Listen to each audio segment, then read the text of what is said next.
On the other side, some people appreciate people who carry lies to them. At that point, they do not care to know the other side. If somebody went to them and explained about you, they don't want to hear about you. They will take everything the president said about you and work with it. But a lot of people respect people when you're able to calmly, respectfully, honestly look in their eyes and say, sir, I think it would have been better had we done it this way. I'm not sure we will get results, the results we need. I'm not sure we'll get it if we continue this way. Chief, you were wrong for what you did over there. And I hope you can do it better next time. A lot of people appreciate people. Our fathers and our old people will tell us they inherited a Liberia where there were respect for each other. Our people tell us they inherited a Liberia where a child in one community, in one neighborhood, was everybody's child. Our people told us that when you were a child and you misbehaved in an environment, your parents did not have to come to discipline you. Any other parent there could discipline you because understandably, you were everybody's child. They told us that kids did not say certain things among people. In fact, when your older people are talking, you find your way somewhere else to say it. They told us that when some of them were coming up, whenever there was a funeral service or there was a wakekeeping somewhere, all of the kids are going to go far off because it was traditional. It was a kind of value that children should not see dead body and all these kinds of things. That's what they told us. They told us that whenever a Liberian person was traveling on the road, you did not have to know the people in the town. But when you were hungry, they fed you. When you were thirsty, they gave you water. They told us that is the kind of Liberia they inherited. They told us they inherited a Liberia where everybody prayed for everybody. Where fighting was not an option at all because you can't fight. It was almost forbidding that they told us they inherited a Liberia where if you open your mouth in the village to insult, the elders will go for you. So it's almost impossible for you to say certain things among people. They told us that's the Liberia they inherited from their forefathers. They told us they inherited a Liberia where men have respect for women. They did not speak to women anyhow, any way, any kind of way they wanted to do. They also told us they inherited Liberia where the women respected the men. They said they inherited Liberia where they settled their differences under the palaver hut, where the elders would gather in the evening to talk the case, where people apologized because they were wrong, because they did not want the wrath of the elders in the village to come on them. Our parents says that's the Liberia they inherited from their grandparents. What is changing us? Why are we lost? Where are those values? The value that made it possible for men to say certain things at certain time. The value that made it possible for children to talk in a manner that are very disrespectful to other people. What's happening to all of those values? What is going on? Nowadays, killing is the least thing. I mean, it's supposed to be nothing. And a group of people supposed to grab somebody and just kill the person, and everybody in the neighborhood supposed to be laughing. Somebody's supposed to pull out a knife and stab another person several times, and everybody's supposed to be standing and looking, and as far as they are concerned, it is not their business, so they don't care. What happened to us? How can we reset our culture, our values, and our traditions? What do we need to do? What did the elders not tell us? How come? How did we arrive here? What went wrong? Can we have a Liberian Renaissance? Can we go back to the days where kids will ask for excuse before they talk to other people? Can we go back to the days where if the child did wrong in school, he or she is disciplined, and the parents will not leave the home and move on the campus in anger and blasting at the teachers? Can we go back? Can we go back to the days where it was almost compulsory for every child in the home to go to church and go to the Sunday school class because you were taught morals and values? Can we go back? Can we go back? Can we go back to the Liberia where the kids are waking up in the morning knowing their responsibility before going to school, washing the dishes, sweeping the yard, and watering the garden and everything? Can we go back? Can we go back? Can we go back? Can we go back to our Sunday school classes?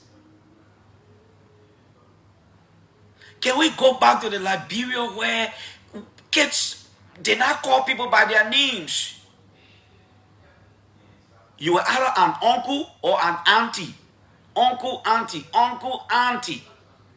They didn't care even if they knew your name. They would never call your name. You are either an uncle or you are an auntie. Can we go back?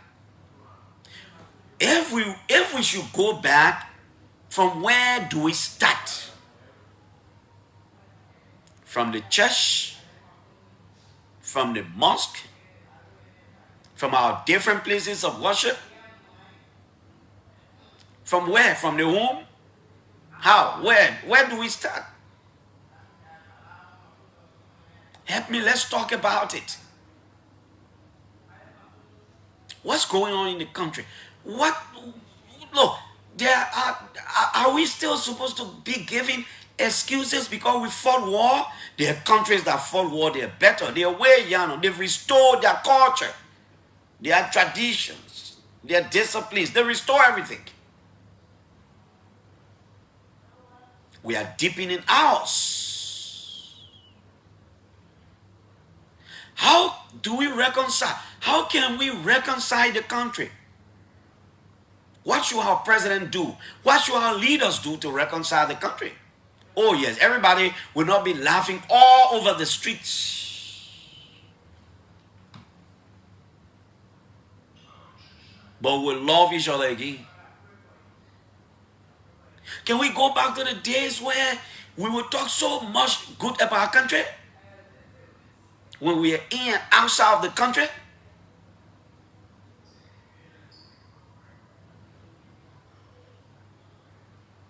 What's going on? Who's going to take the lead? Why are we losing everything? Our values, our tradition, the norms, the things that held us together, the things that held our people together.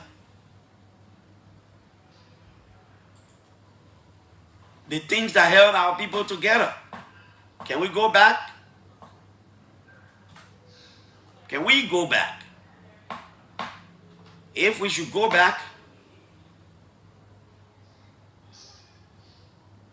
where do we start? From where? From where do we start?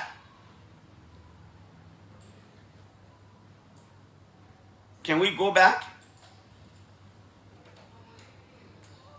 They say Liberia used to be a very sweet country. That's what they said to us. That's what we heard. Can we go back, my friends? As we enter a brand new year today, I want all of us to have a sober reflection about the Liberia we envisage, not just for ourselves, but our children. I want us to have a reflection. I want us to have a sober reflection. Let's think about it. They say the country was so sweet. Yeah, we fought war.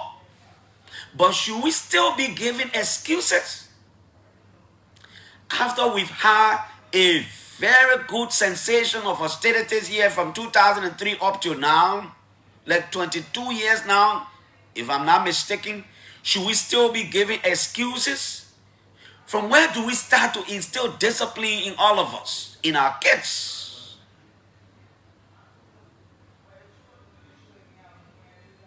My friends, from 8:30 to 10 o'clock this morning, 1 hour and 30 minutes, we'll have the managing director of the Liberia Petroleum Refining Company, Amos Toer. He will be here as our guest. Our colleagues from Prime and Joy FM will join us here to do the show. We'll look at LPRC in retrospect. LPRC honor Amos Toer. Where did he meet it? Where is it now? Where is he taking the LPRC? We're going to talk to Amos Toer this morning from 8:30 to 10. That's the shape of the show. But I want us to have a sober reflection this morning about our country, about all of us. Nobody is an angel yet. No, not one. No, not one. All of us have our own flaws. All of us have got some issues. Absolutely, that's the fact. But I always think our leaders should take the lead in most of these things. Because you see, they say when the leaders lead, the followers follow. And leadership in this context, I'm not just talking about President Joseph Boakai or Vice President Kun or whoever. I'm talking about even leaders in the homes. I'm talking about leaders in the different communities, community chairpersons, zonal heads, different leaders at different levels, in the church, in the mosque, at the marketplace.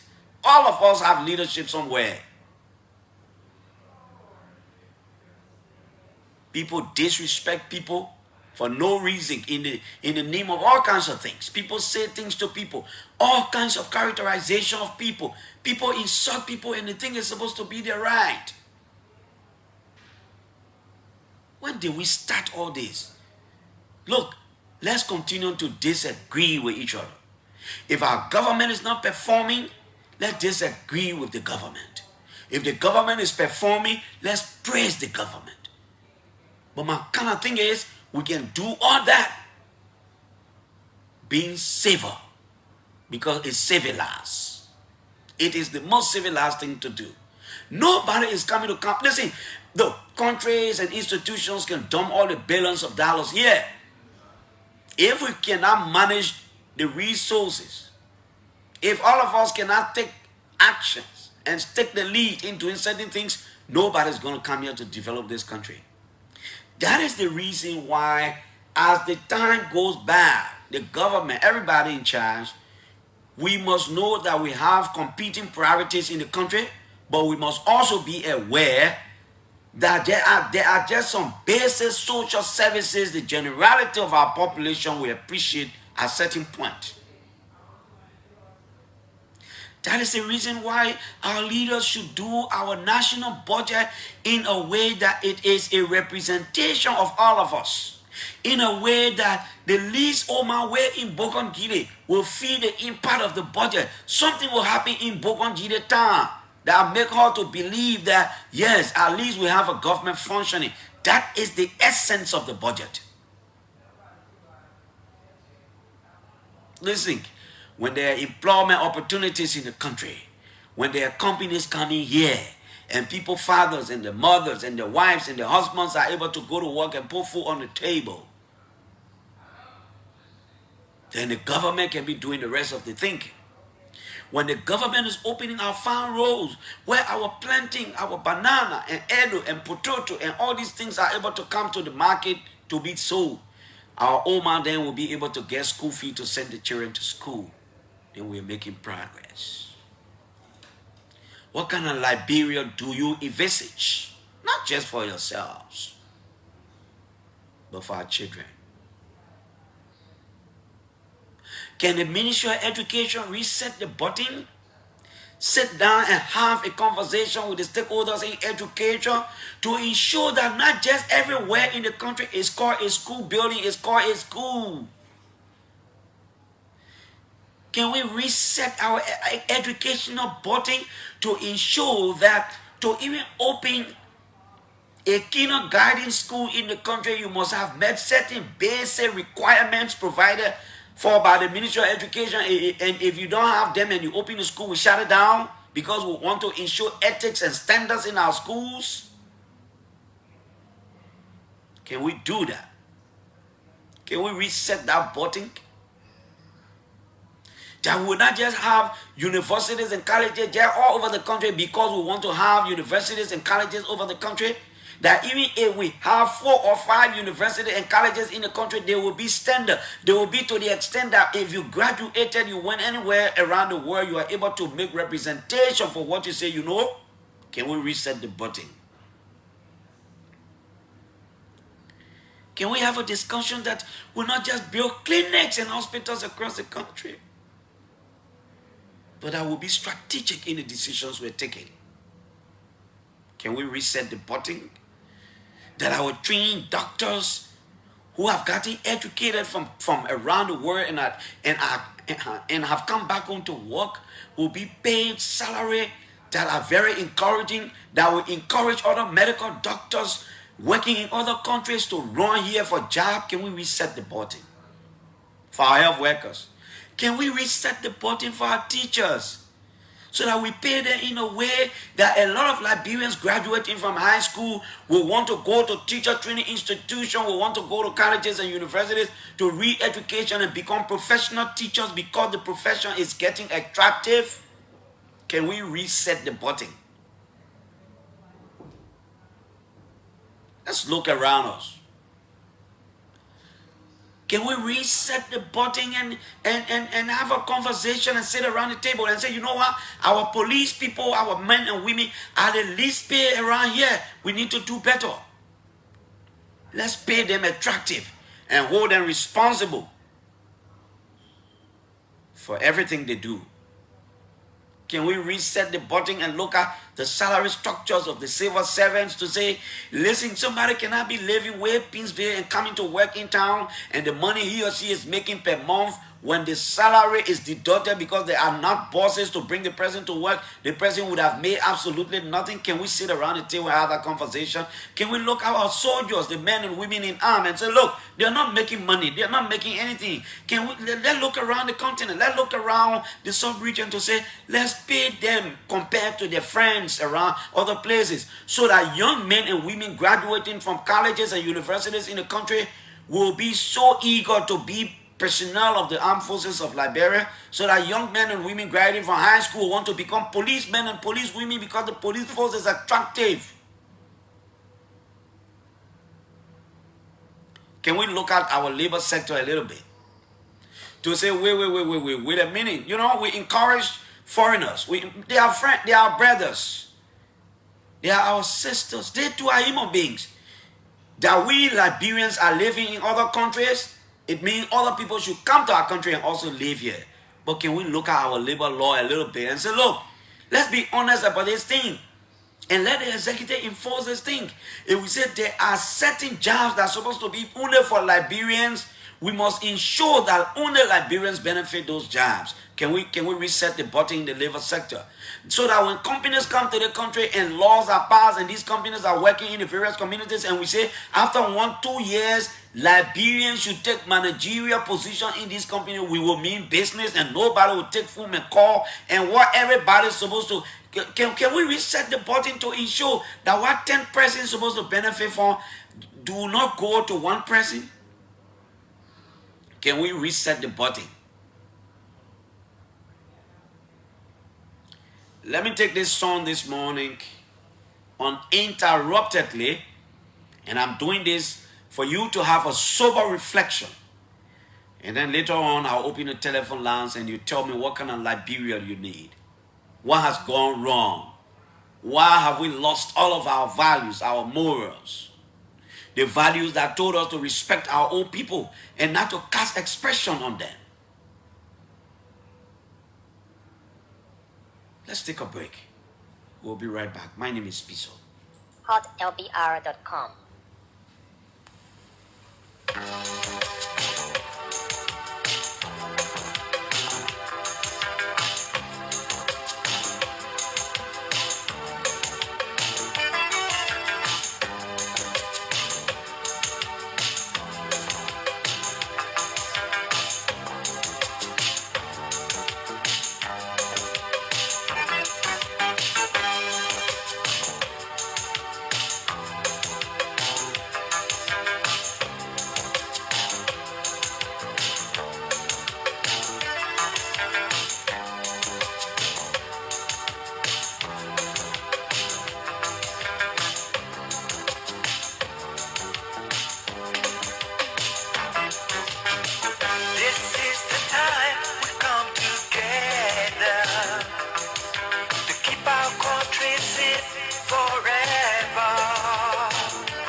Celebrate and have a peaceful home.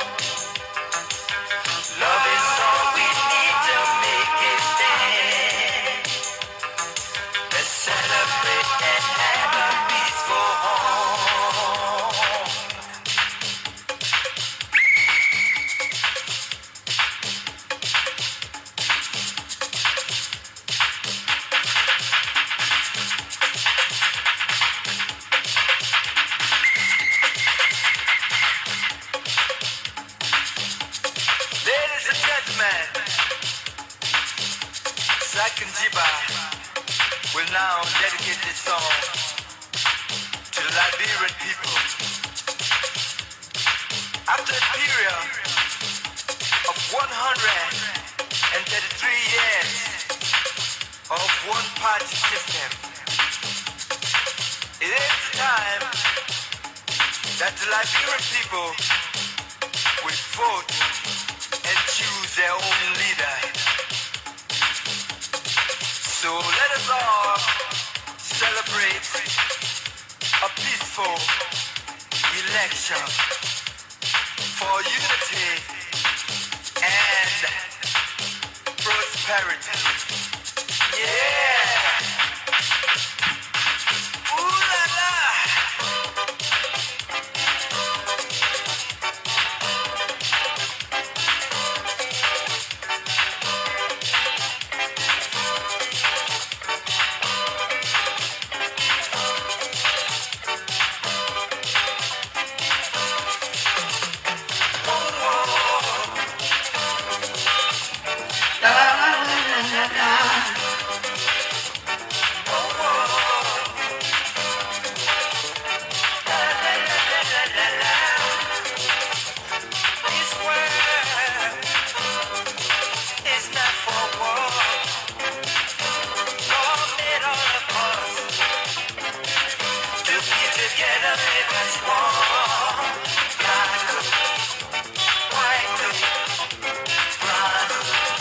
Join me, let's dance it together. Oh, sweet Liberia, where have we gone? What's going on? What's going on wrong? How can we reset the body? We don't want to fight us. We don't want trouble. We don't want to fight us. Yeah. Let's come together and work together. Trouble is when we solve our problem, mama. Discrimination, we solve our problem, mama. Let's come together and work together, mama. We don't want no holla, holla. We don't want no confusion. We don't want no holla, holla. We don't want no confusion, yeah. Let's celebrate and have a good time, brother. Let's celebrate and have a good time, sister. Let's join hands and sing together, baby. So, oh, sweet Liberia, land of liberty. Oh, sweet Liberia, The land of freedom. oh, sweet Liberia, a peaceful election. Oh, sweet Liberia, let's rejoice and sing. Oh, sweet Liberia, together we can make it stand. Sweet Liberia, let us celebrate. Oh, sweet Liberia, election commission. Sweet Liberia, together we can make it stand. Oh, sweet Liberia.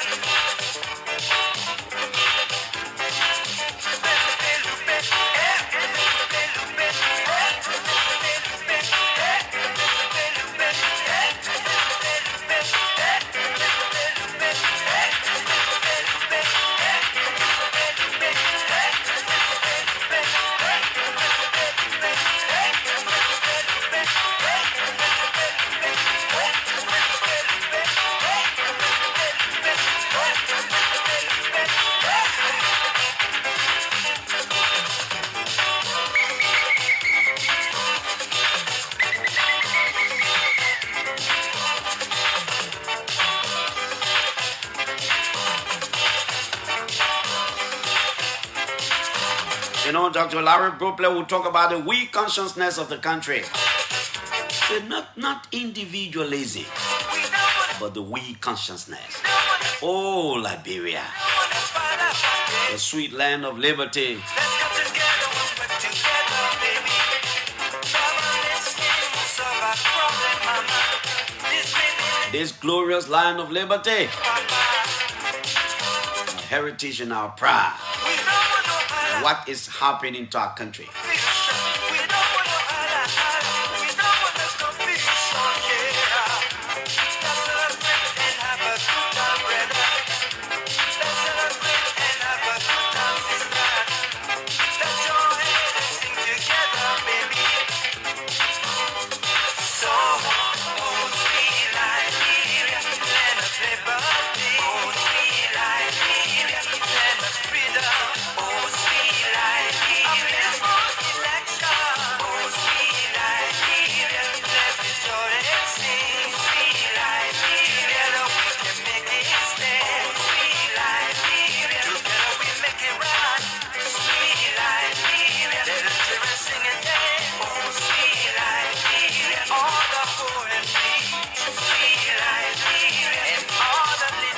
want you to join me. Let's celebrate the birthday of the man Patrick Soa. The man is celebrating his birthday today. Happy birthday to you, Patrick Soa. He will be touching down Liberian soil anytime soon. I don't know when, but I know he will touch down Liberian soil anytime soon. Let me also say good morning and happy birthday to my big brother Mamondo Big Mo Salif of the National Identification Registry. Today is your day. Sweet Liberia, Zach and Jiba, something of the 80s.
Liberia.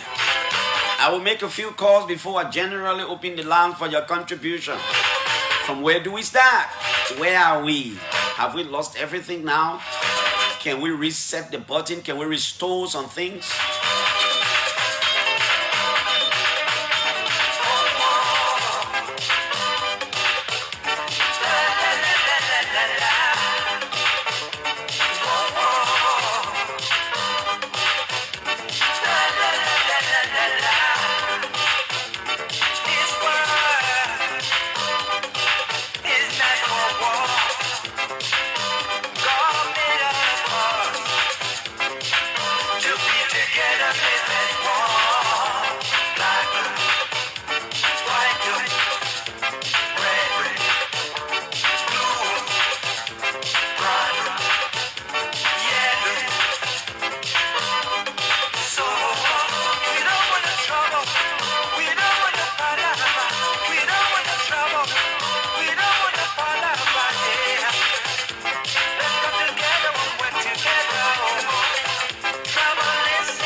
Good morning and happy new year. Way there to my mother, Angie Nwaya, somewhere way there in the Partnersville area, where I look forward to a new year. Angie, I look forward. You know what I'm talking about. I look forward. Now, let me talk to somebody who's so passionate about Liberia. Somebody who think we we need to change in we need to have a change in our minds and in our attitude.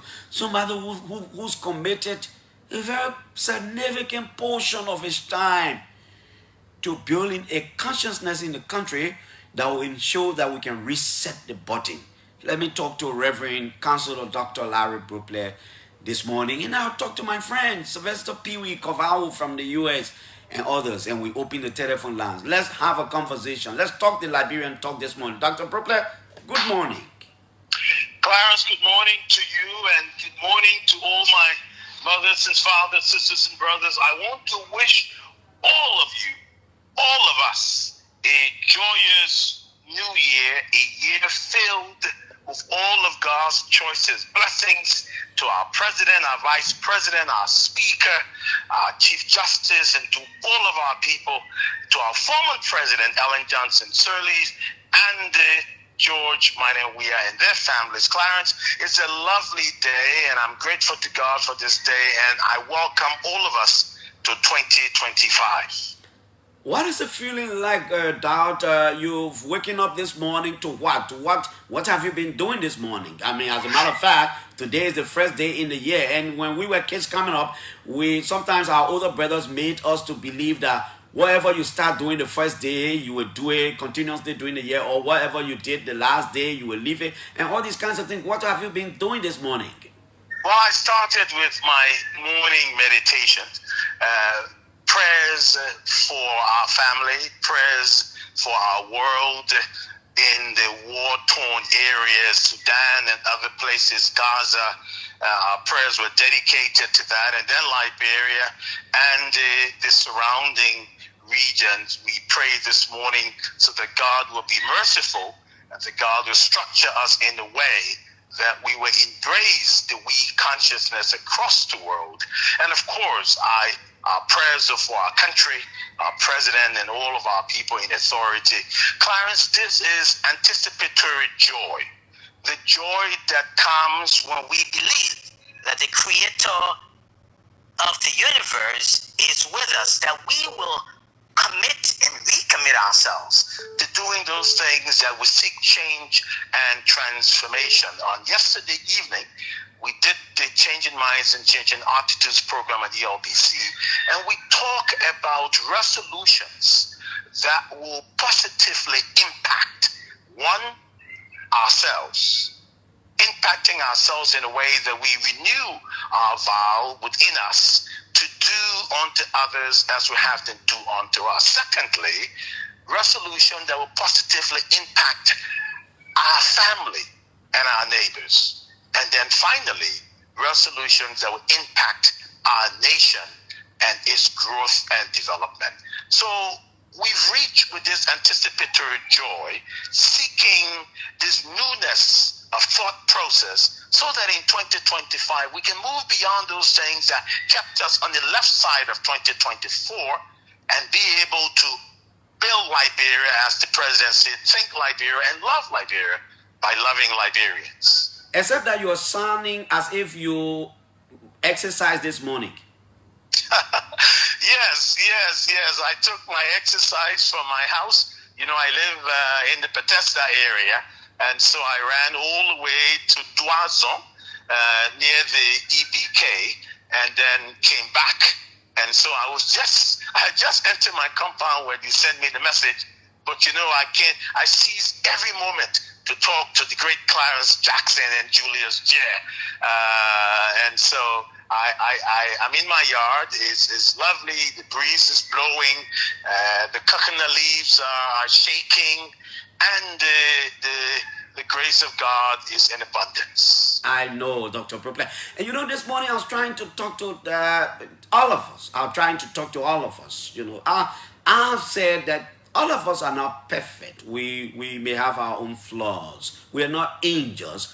But I'll say, you know, our fathers, our parents told us that they inherited a Liberia that was so respectful of fellow men, a Liberia that was so transparent, a Liberia that was so, I mean, what has happened to all of these things? Our norms, our traditions, our values.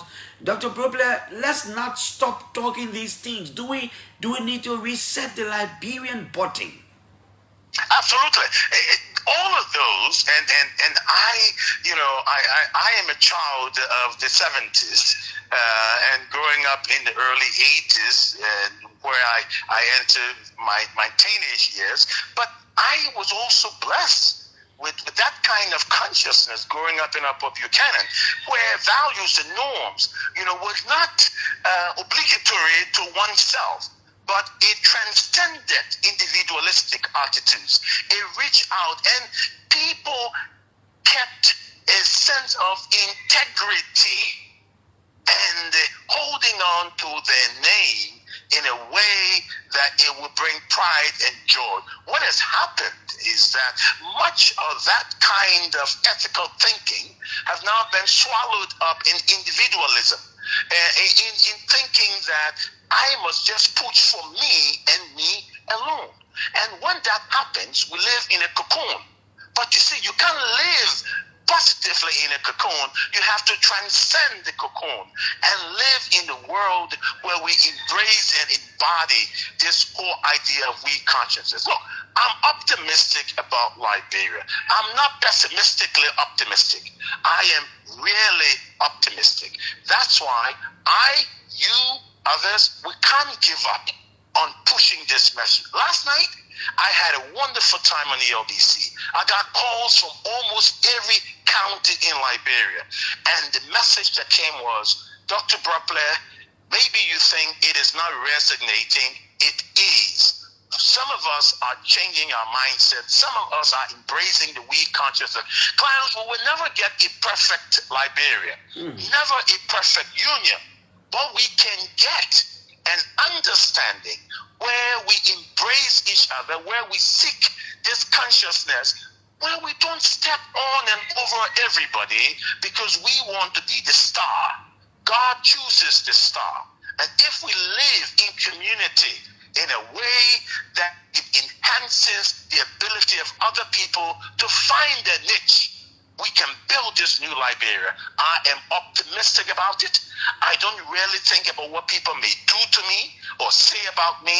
I only believe that the Liberia that I want to see and the years that God will grant me to live further is the Liberia that must seek this we consciousness, and I must tell that story until I die. Dr. Prople, if you were leaving us with a word or with few words this morning, as we have just entered a brand new year, 2025, what would you say? Do unto others as you would like them to do unto you. Dr. Prople, I'd like to say thank you so much. It's never a dull moment just hearing from you, hearing from you, the passion, your passion for a peaceful and a prosperous Liberia. Let's keep the talk. Let's talk. Never more shall we fight.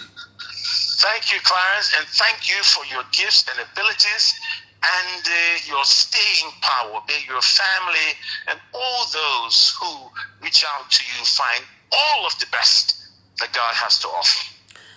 Well, Reverend Dr. Councillor Larry Brooklet, thank you so much. The progenitor of the we consciousness in Liberia, talking about changing the minds and change in your attitude. Coming up shortly, it's blessing. Yeah, coming up shortly, we'll open the telephone lines and then let's hear from all of you. What's gone wrong? How do we reset the Liberian body? I have on the line my friend, my brother, Sylvester Kovalu Pewy from somewhere, I'm sure in Delaware. Sylvester, good morning. You want to cut your receiver off? Good morning. A wonderful good morning to you, Clarence. Am I okay now? Yes, you are. Happy New Year, my brother. The very happy New Year to you, and happy New Year to the great people of Liberia, our very great compatriots, and happy New Year to your wonderful listening audience this morning. And let me also say happy New Year to my dear and lovely mother, Woman Kellerpool, somewhere in the Johnson area. I just want to say thank you for having me. I'm actually very, very much elated this morning. It's about just past 5 minutes past 3 a.m. here. on the East Coast of the United States. I'm doing very great, and I want to say to you, thank you for listening to this call this morning to me. I'm very, very much happy to be alive, well, begin and this morning is a very extraordinary day for me, and I'm very much pleased to give God the glory. And I want to, on behalf of you, extend New Year greetings to the people of Yela in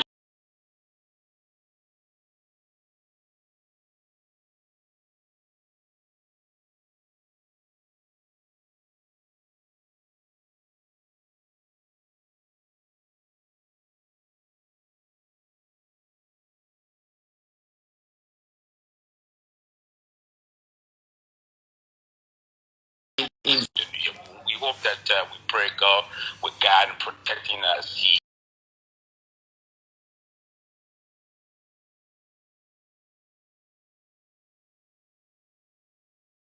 The leadership of our country for all Liberians, both our opposition and member of his own political institutions. I think there's the need that we cultivate this sense of peace, this sense of reconciliation, this sense of togetherness, so that we can forge ahead.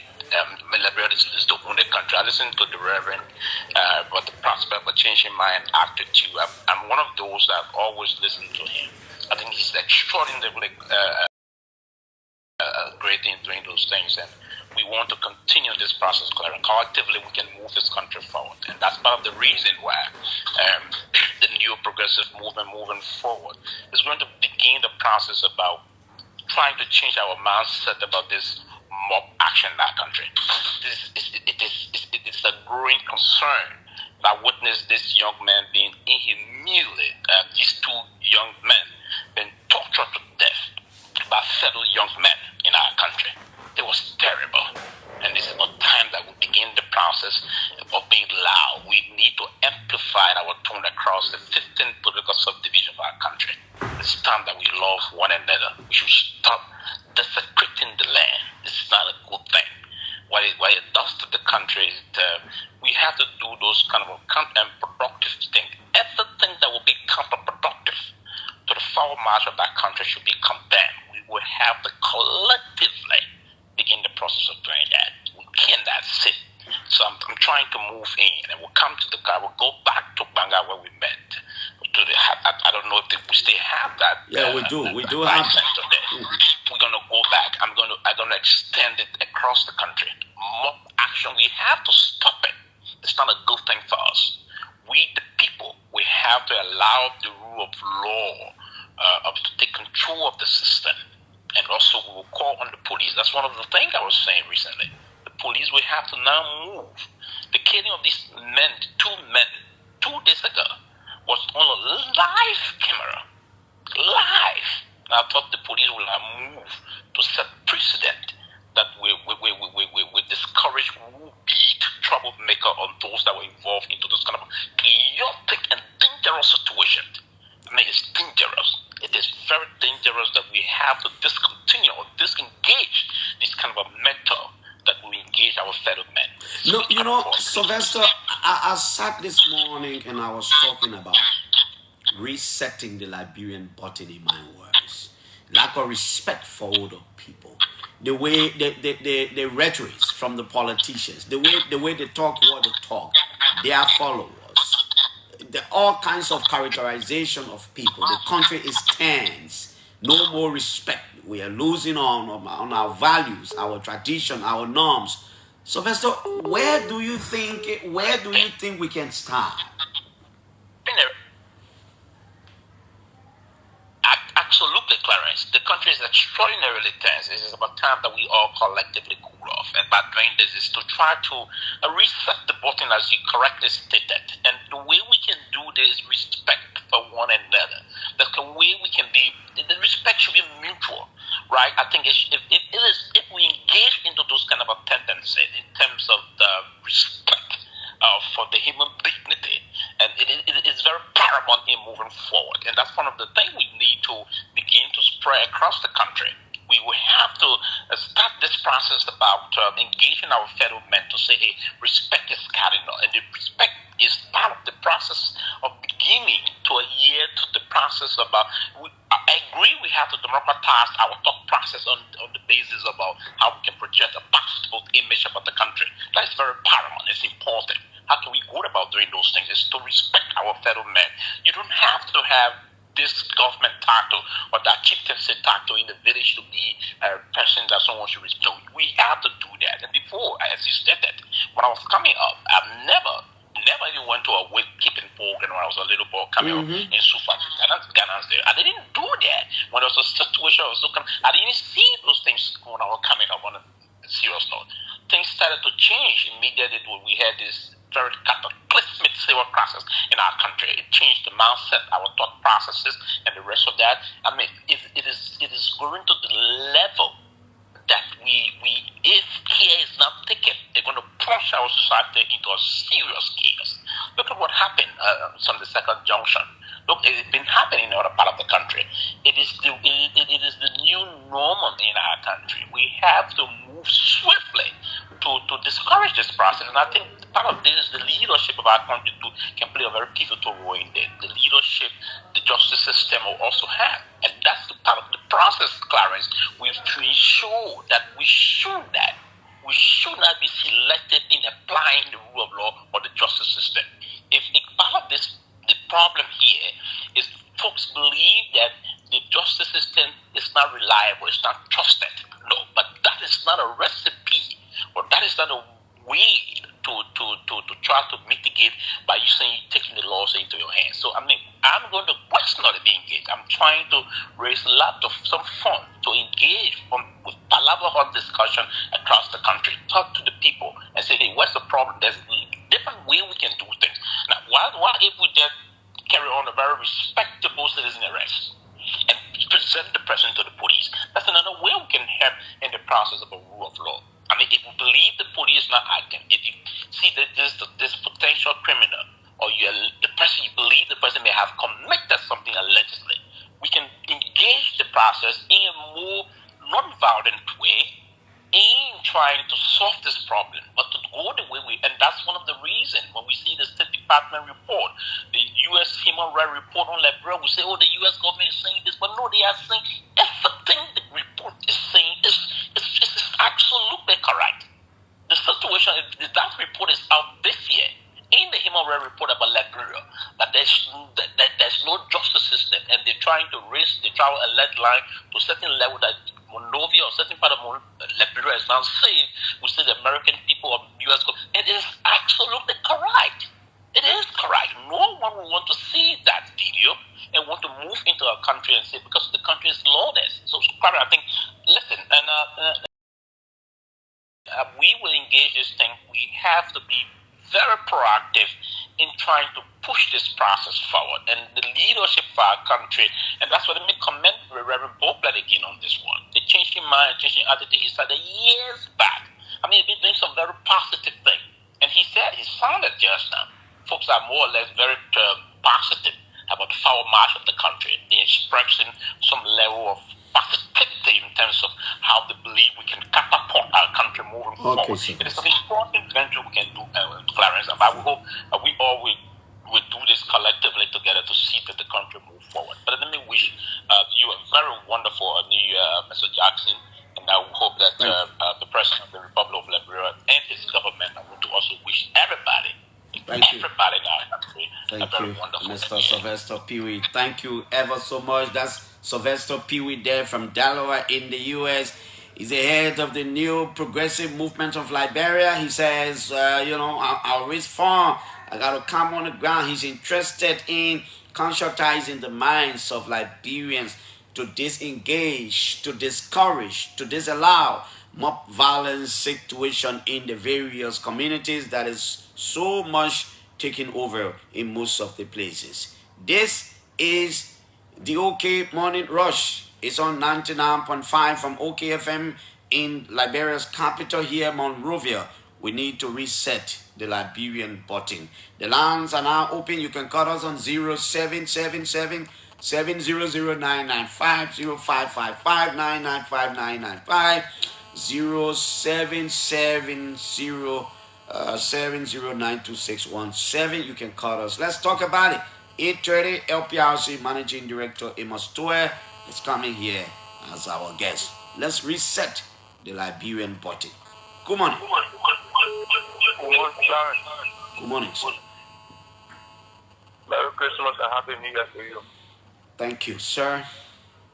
And Merry Christmas to every Liberian on the sound. To my voice, and happy New Year to everybody. Clarence, I'm Ellis, though I'm calling you from Iowa this morning. Clarence, you only have said it better. And you have already said it. You know, in Liberia, some of us, we really started seeing things after the war. Not the war, but some of us were kids. 91, 92, 93, 96. The war started and we went into the election, 97 elections.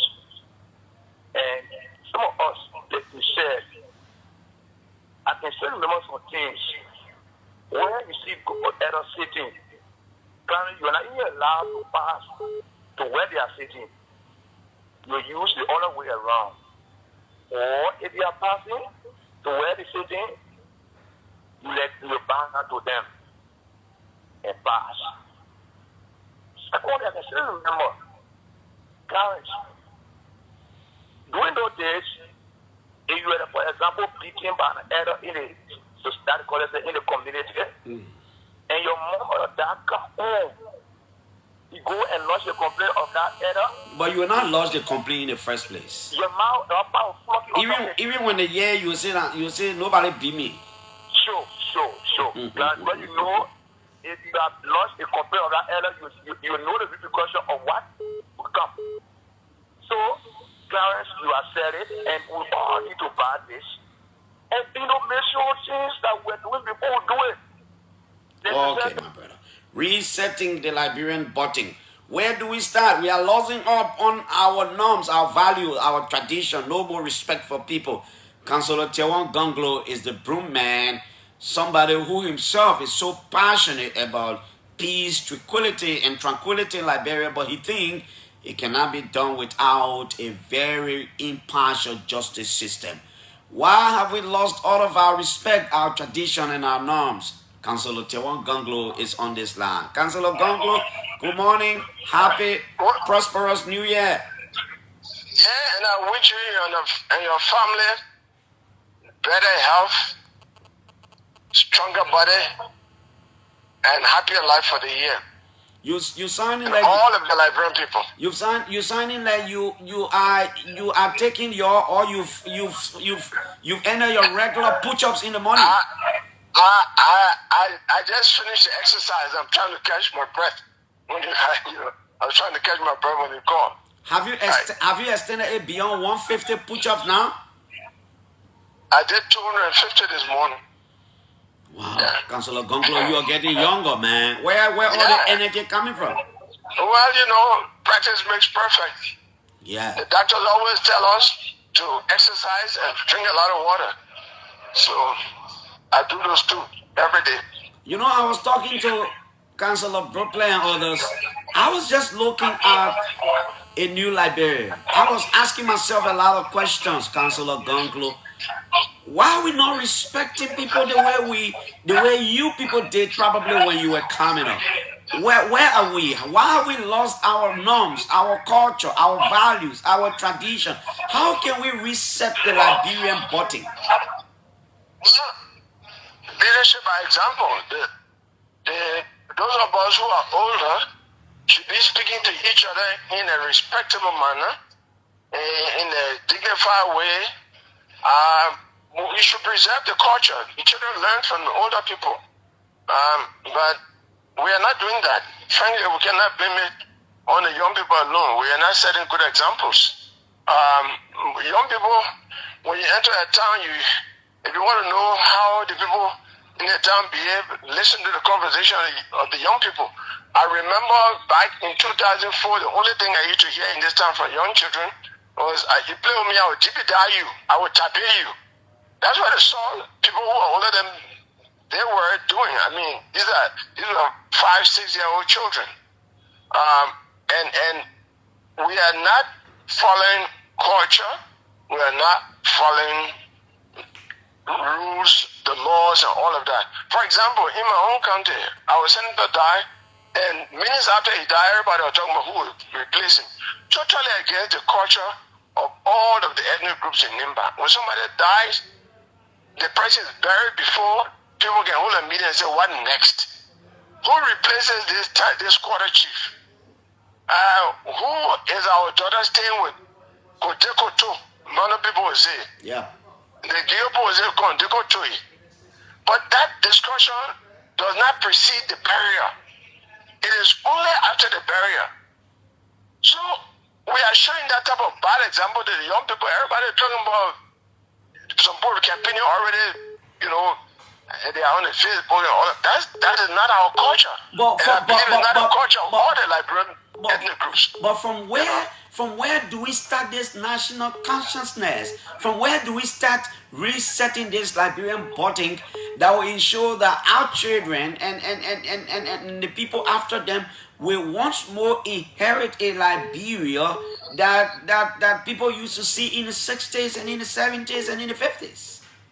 In the 50s and 70s, people, even in politics, acted respectfully.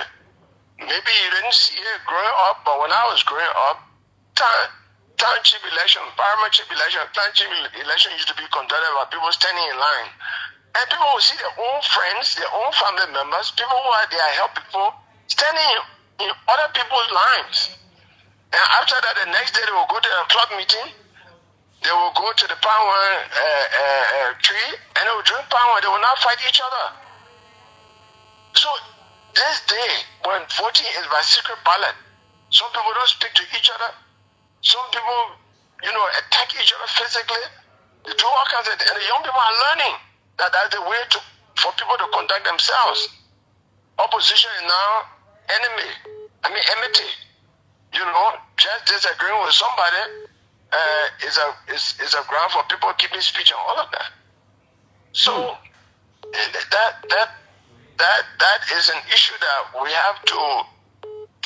People quickly, the people who are older in their 30s are killing people. And then what do you expect the young people who are 10 years old, 11 years old?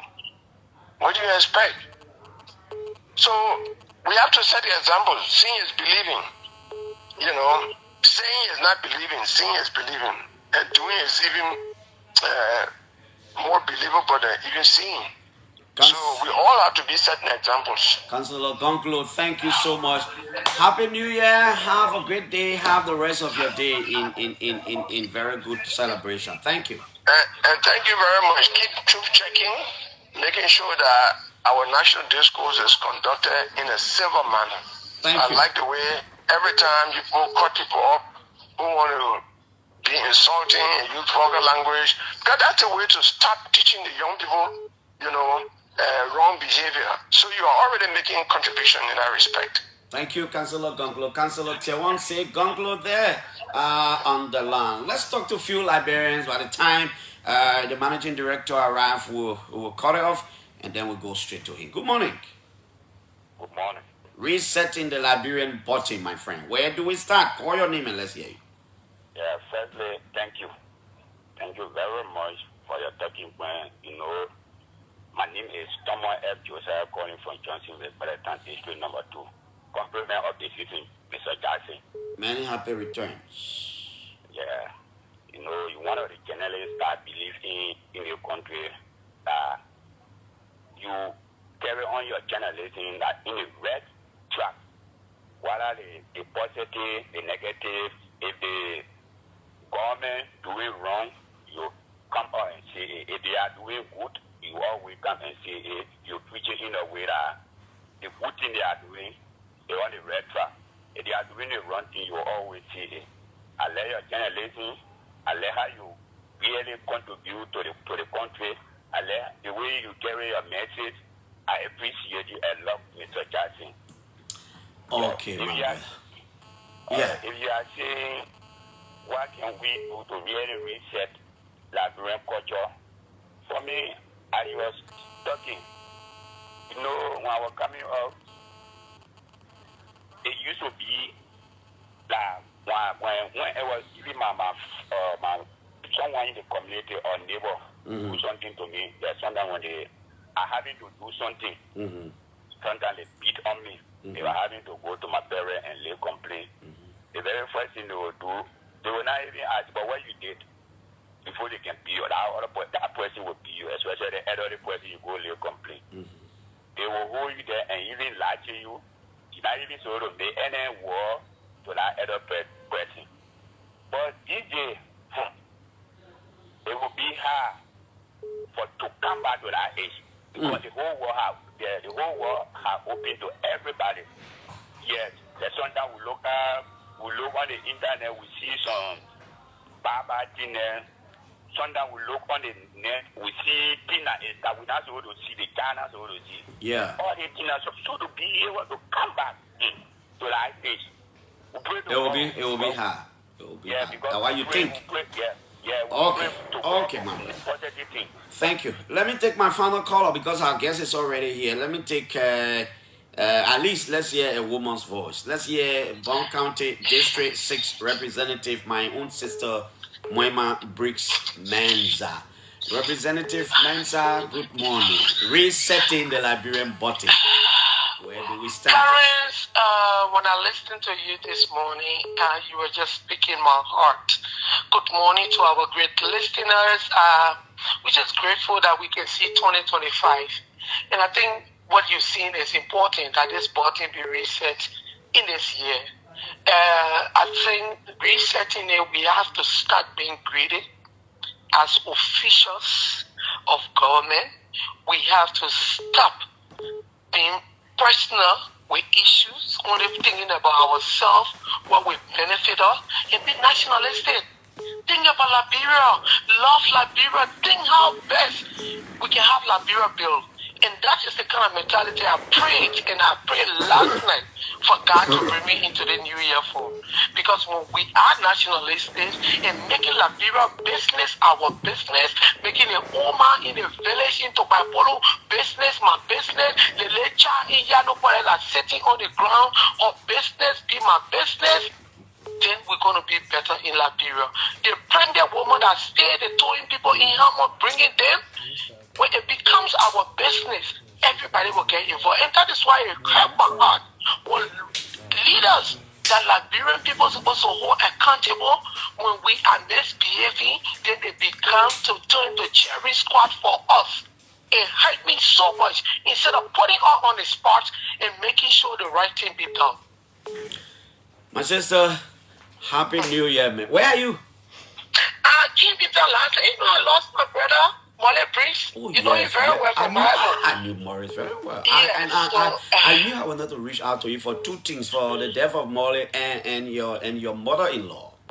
Oh yes, thank you so much. So we stay on it, but we'll be burying on the 25th of this month. Wow. So we said I'm water, you and I are going to see. Salala District lost someone very dear to our hearts, man. Yeah. Our condolences. Yeah. Mama. Thank you so much. So Clarence, I think what we need to do again is take this matter in the community, like what you normally do the community services. We start to teach the real civics. You know, as my nephew, he said they were teaching civics, like they were taught the civics. They say our forefathers, and they were here, they were listening. The white people came and moved there from in the places they took over. Is that civics? Let's forget about forefathers and start to teach people the responsibility of 4 branches of government.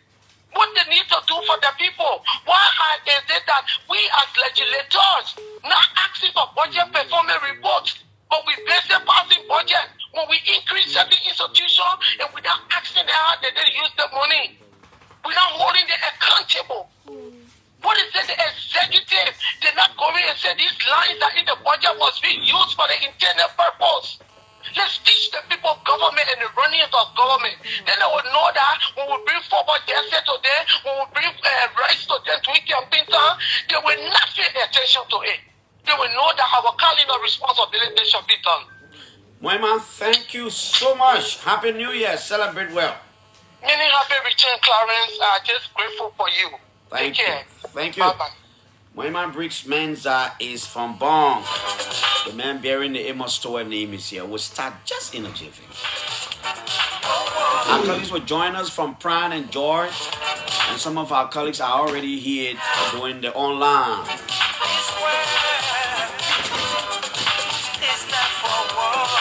Okay, so we bring down the buttons here. I am sure this is his first, I don't know, I think for me, probably this is his first public appearance or appearance on my show, especially in this capacity as managing director of the Liberian Petroleum Refinery Company. Amos Toe, he used to be deputy minister at the Ministry of Internal Affairs. You know, he's been around, young, but yes, he's been around politics for some time. Now, today we look at LPRC honor Amos Toe doing a period honor review. First, we'll talk a little bit about him. I will, for the first time today, want this managing director of LPRC to explain to us about the mandate of the LPRC. What is the LPRC? What is it supposed to do? What is it? So we have a very good picture of what the LPRC is, and then we can move in with our discussion. Our colleagues will join us. Tactus is here. And of course, Kelvin Demi will join us later. Mr. Amos Toe, good morning. It's good to have you on the show this morning. Happy New Year, by the way. Thank you so much. Thank you, Clarence. Many happy returns. Let me say thank you so much for this invitation. It is a very great privilege to be here this morning. Let me extend greetings to His Excellency, the President of the Republic of Liberia, on behalf of the LPRC family. We wish the President Happy New Year. The people of Liberia, a happy and blessed New Year as we enter 2025. We are pretty much now approaching, our first year, the end of our first year in office. So I'm pleased to be here, and I look forward to having a very great conversation with you, Tatos and Kelvin. And of course, I look forward to the public participation. But on the overall, we're glad to be here, and I want to say thank you, look, Clarence, for. Just to on the earlier topic, I think it's very important to reassess our culture, to reassess our tradition, to reassess everything about Liberia, and be able to redirect our course in ways where the citizens of this country can take ownership of the steps that we're taking towards making great progress, for the happiness of the people. So it's very important. I hope maybe as we discuss about what we do at LPRC, some of the different things, could come in. But it's very important for us to be here to interact with the public. Okay, let me welcome my colleague Tactus from Joy FM. Tactus, good morning. Welcome, brother. Good morning, Clarence, and journalists know stranger in a different terrain. Even though it's not my terrain, but yes, we are here this morning. Welcome. This is your terrain. What makes it different when your terrain? For your auto, you always want to be careful. No, like, but whenever it comes to Liberia, we always fascinated to talk about the country, because I've always said nobody can develop the country except us. The fact that we put our hands on deck, the fact that we mend our fences, we can develop the country in no time. So it is good to be here as we hit 2025. It's time for renewed efforts. Yes, we need to reset the buttons. Kelvin Debbie will join us later. We're wasting no time because our viewers and listeners can't wait to get a full story of what the LPRC is at the moment. Amos, before we move anywhere ahead, Tactors and I will sit and listen to you for some time. Jealous. Tell us a little bit about this whole LPRC. What is the LPRC? What is your statutory mandate? What are you supposed to do? Thank you so much, Clarence. This is important. The Liberia Petroleum Refining Company is one of the state-owned enterprises, in government that is very historical. LPRC was established as far as of course, it was not LPRC then. The Liberian Petroleum Company, as far as the 60s. When it was privately owned, operated by a group of people, mostly from the United States of America and other countries, when it was then the Liberia National Company, oil company, and then of course, unfortunately, the assets at the time, uh, moving towards the late 60s, the May 70s, unfortunately, the assets gutted by fire. So the government of Liberia, am I on? Yeah, you are. The government of Liberia at the time decided that they will claim the assets of LPRC, and then when under the leadership, the astute and dynamic leadership of then the late Senator Clitu Simbe Watterson, of course, LPRC was from that company, Liberia National Oil Company, that was now changed to Liberia Petroleum Refining Company. So he became, of course, the first MD black, the first MD of LPRC, and he instituted lots of measures. From that time, LPRC now was given an added mandate by an act of the national legislature in 1978. In 1978, it was given an exclusive right to by an act of the national legislature to import, to store, to distribute, and refine petroleum products in the Republic of Liberia. They had the exclusive right to do that, and at the same time to serve as regulator of the country's downstream petroleum sector. So issuance of petroleum of importation licenses, distributorship licenses, and just pretty much regulating the sector.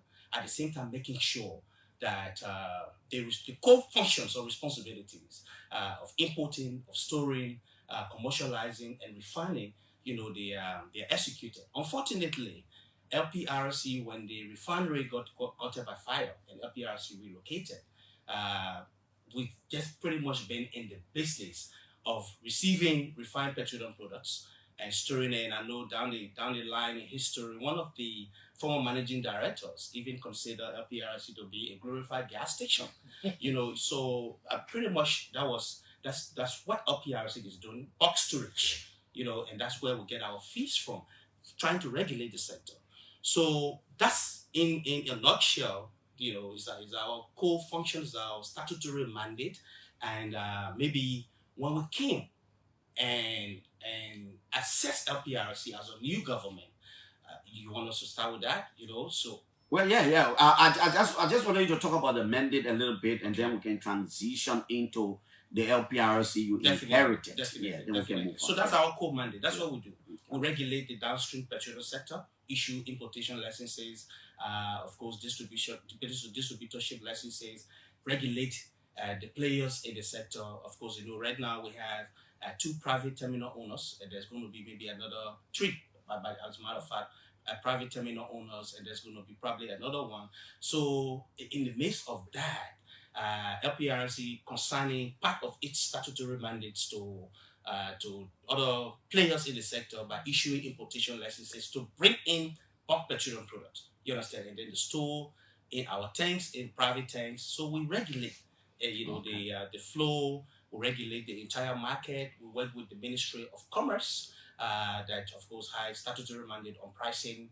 So on a monthly basis, LPRC and Ministry of Commerce collaborate to announce petroleum, prices. Of course, we'll go into the details later on. So those are the things we do. We mostly work with the Ministry of Commerce, and of course there are other agencies that we work with, but they are a very close collaborator in the when it comes to interagency working relationship. Have you ever worked with the LPRC anytime before, prior to President Boakai appointing you there? Oh, obviously I did, Clarence. As a matter of fact, I started working with LPRC as a contractor. As a contractor. So around 2012, 2011, 2012 as contractor. And then, went on, excel as 4 employees, as manager. I occupied 2 managerial positions at LPRC. I served as manager for project and planning in 2015. 2015, project planning and policy. Then I also served as a manager for compliance and policy as well. So at least I had a brief spell, about 4 years at LPRC. But the period that I stayed, I mean, it made us to garner good institutional knowledge, and all of those. Is it a challenging sector? Is it a challenging environment? How are you navigating? Well, LPRC, yes, I may say is challenging because you have to, as a manager, you play a transfer role. You serve as a regulator, regulating the different players in the sector, trying to make sure that the businesses, the importers, distributors, they are all given equal share, equal attention. And if you are instituting regulatory procedure or policies, you have to make sure it impacts everybody. So yes, it's a little bit. It was difficult to navigate through. Of course, just starting, but because of our little knowledge, having worked there for a few years, we've been able now to situate ourselves in a way where we're working very closely with all the different players, including importers, even of course other agencies of government, to make sure that the president's vision, his mandate to reposition LPRC to operate in a more effective and efficient way, is implemented, is realized.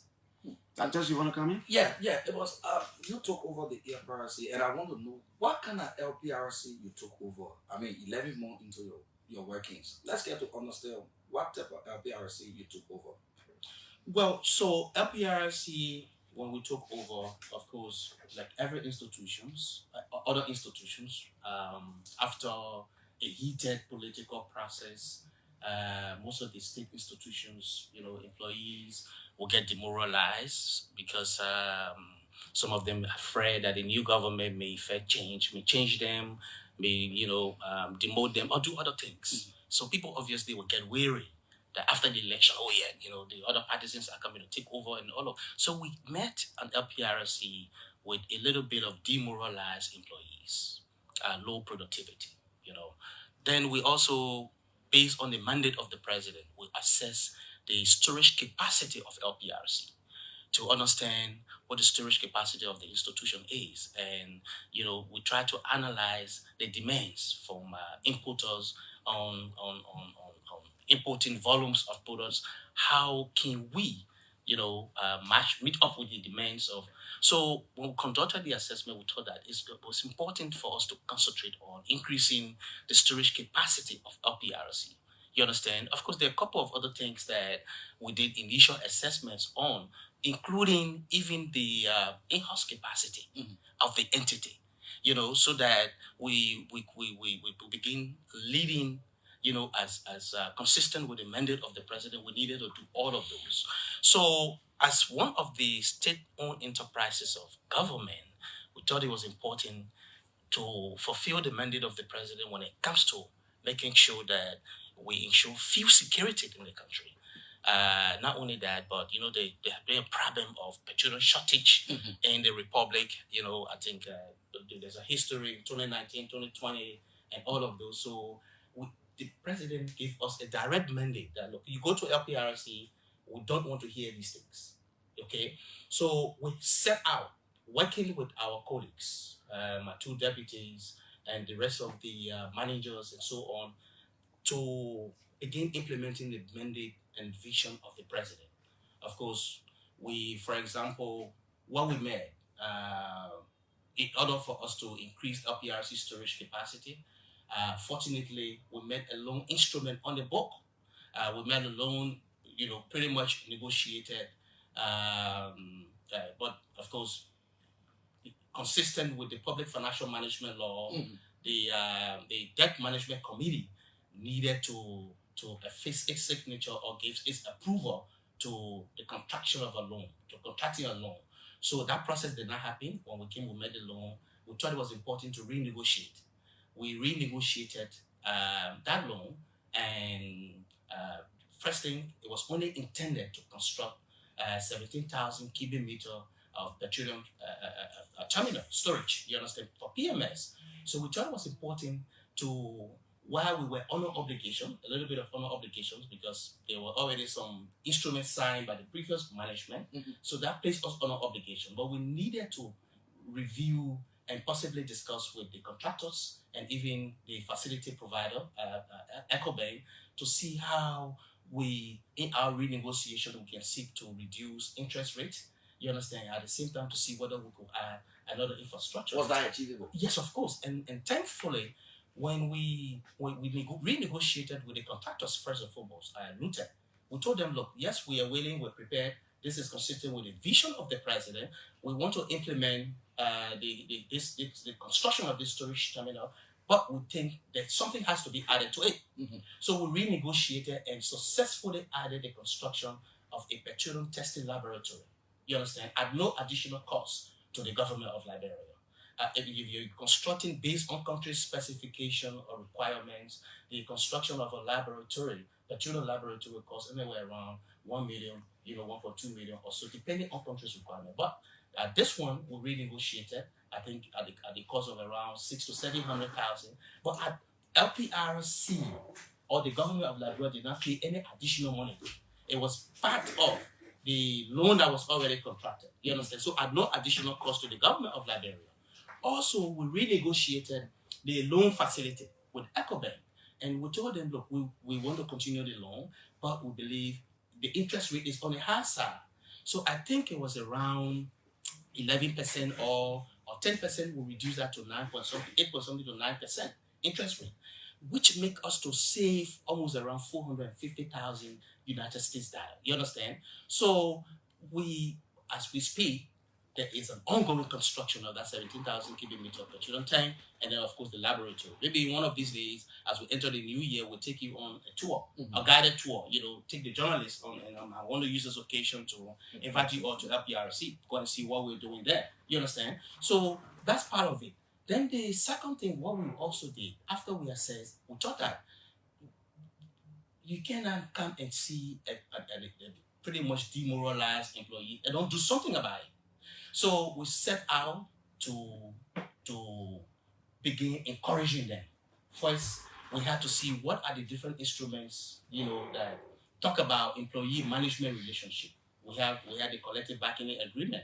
The collective bargaining agreement, of course, is signed by the National Workers Union, of Liberia. In that, there were a whole host of things that management then needed to do in order at least to increase the employees' appetite to want to work. Okay, one of the things that was happening is huge salary disparity in the institution. You understand? So we thought it was important, consistent with what was being renegotiated between the management then and the Workers Union of Liberia. Of course, we took it upon ourselves to say we will try as much as possible to make sure that we implement the issue of salary disparity. We implemented successfully the salary disparity.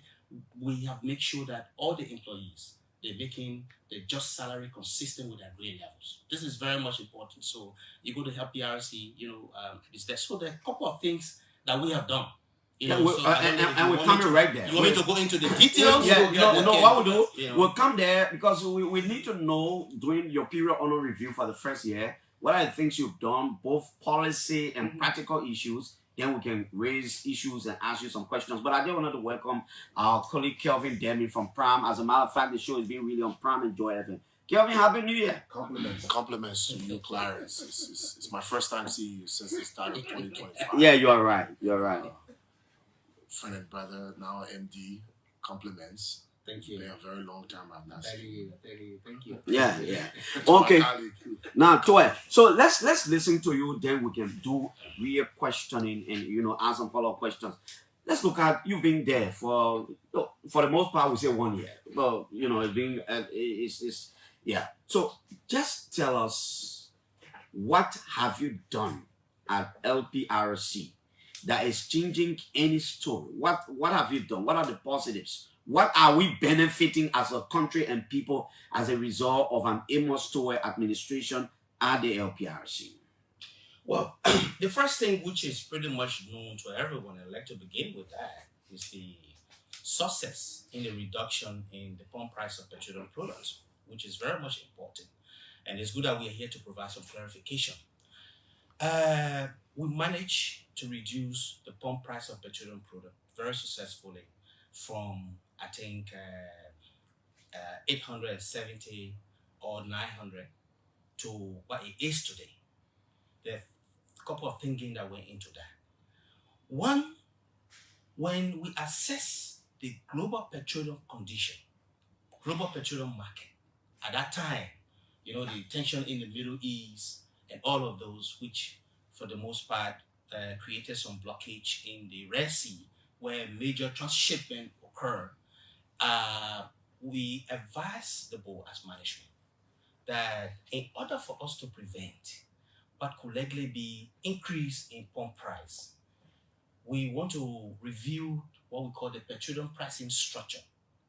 The petroleum pricing structure, of course, is a matrix that clearly outlines the different levies, taxes and fees and everything, associated with payment of fines and so on in the petroleum industry.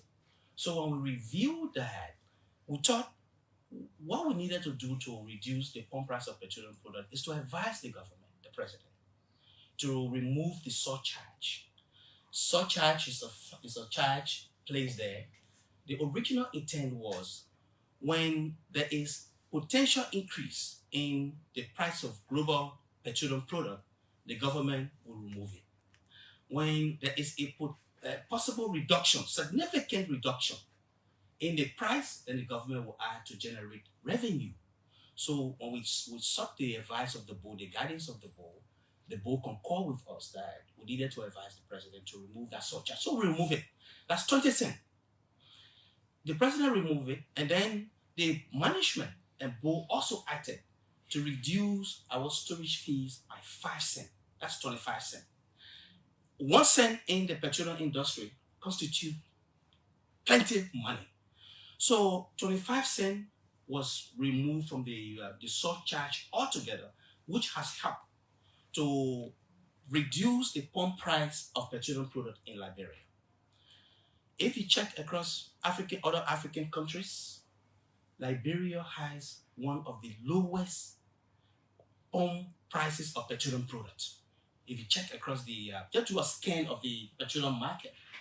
So also, because there was a little bit of minimization of the tension, so there's more friendly atmosphere in the global petroleum market. So there's something we call plight. Plight is a global assessor, global determinant for price of petroleum product, metric ton, and in metric ton particularly. So we monitor that. The LPRC, when we came, the first thing we thought to do is to subscribe to global plight. The money for the last 4 years or 5 years of LPRC have not been subscribing. They've been getting information from third party sources. So we're getting the plight numbers, the plight figures directly from plight itself. LPRC directly subscribes with plight. So when we do that on a daily basis, we do the calculation, we analyze. When the month ends, we hold discussion with the Ministry of Commerce that actually has statutory responsibility to determine pricing. You understand? So we advise them, we provide technical advice, and then we collaborate. That's why on a monthly basis, the circular you always see the Ministry of Commerce in collaboration with the Liberia Petroleum Refining Company issue pump price. Petroleum price is one of the only prices that is really seriously regulated. That the government, because government across the global community cannot, or there is no government that is wholly reliant on the private sector for the provision of petroleum product. That's why they consider it, most country, political commodity. When it goes up high, of course, citizens agitate. So government has a serious foothold or control when it comes to determining the pump price of petroleum product based on plight, on activity in the global petroleum market. So we succeeded to reduce the pump price, and for this new year, we're pleased to inform our people, the citizens of Liberia, that we're doing everything we can to avoid or prevent any potential shortage of petroleum products. That's why we're increasing our storage capacity, which will now enable us to increase our strategic reserve as a country. Of course, we'll talk about potential partnerships that we in discussion with for the construction of additional storage facilities, out of Monserrado County. But that's one of the major, achievements that we can count on as a government. Sorry, before we go on to the next one, agency, yeah. Before we go on to the next one, before I lose my thought, if we do not, as a country, subscribe to Plight that you mentioned, what disadvantages us? So, like I said to you, Plight is the global determinant for price of petroleum product in metric tons, of course, subsequently in gallons and so. Regulatory agencies must subscribe directly because it's important so that they know the global daily price. If, for example, LPRC decides to depend only on importers or somebody, a third party, imagine what that would be. The importer will be the one determining, or that third party will be the one determining the price, which might likely prevent the government from knowing the actual price and making determination on what the price should be at the local in the local petroleum market. So it's a very serious disadvantage. So it basically is about information. It's about information. It's about getting the movement, understanding the daily petroleum movement globally. And there are subscription fees that we exactly. pay. Yeah, of course we pay. How much? Annually, I think it's $34,000 United States dollar annually. And we have not been paying for. No, of course for okay. 5 years plus. LPRC has not been subscribing, so we've down subscribed. So, but in any case, there are genuine players in the market, and there are other people that you can also get information from. But to avoid all those different headaches, as a regulatory agency, it's good for you to do your direct subscription. It's very, it's very important. Also, one of the things that we did, we introduced what we call internship at LPRC. Internship is basically covers, university students. Sometimes people are just graduating from high school. So 23 people benefited this time for 3 months of internship. We are hoping we will continue to reintroduce that. Continue to introduce that for Liberian students to benefit, which is going to now create a pathway for them to have access to job opportunities. So at least it's a beginning point that LPRC has been able to. What do you do other than the internship program? What do you do? 3 months they are there, they do what? Do you compensate them? What? How do you do selection? So we do selection competitively because we just introduced it. We will try to improve when it comes to selection process, but at least we assign them based on, for example, the areas of expertise or study in the university. If you're doing anything around finance or so, of course, you'll be assigned around the controller, the finance office. And so if you do anything around engineering, any technical courses, you will be assigned in the technical area. That's so that we begin to help you to hone your career path. You understand? It's very important. So 3 months, it's a very serious hands-on internship work that we introduce, and what schools are captured and what fees are given to them for compensation for specifically the 3 months that you mentioned? I think for every month they pay $100 US. 100. Okay. Yeah. So yeah, every month. I'm told that some of the schools are not. How can schools, monitoring this can be, factor into your metrics? What do you mean schools monitoring?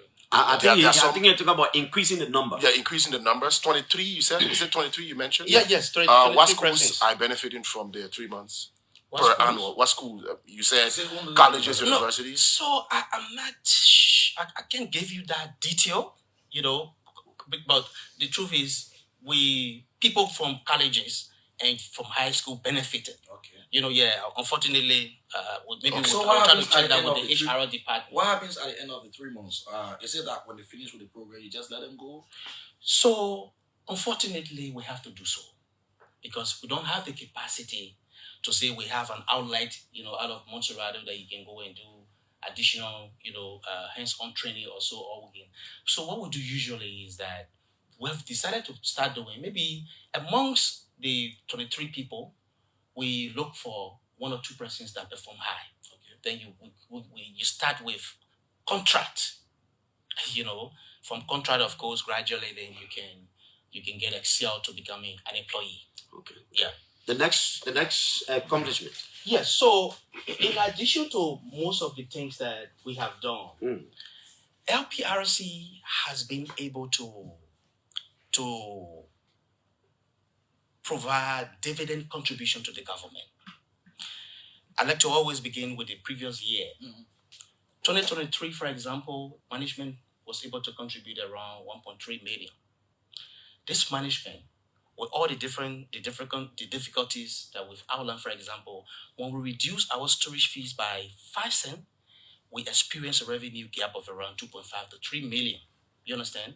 With all those difficulties and challenges, we have been able to contribute 2.5 million United States dollars to dividend to the government as a dividend to the government. LPRC has also successfully is current on paying its withholding tax. This is something that pretty much was difficult to happen. So we are current when it comes to paying withholding tax, social security contributions, and everything else.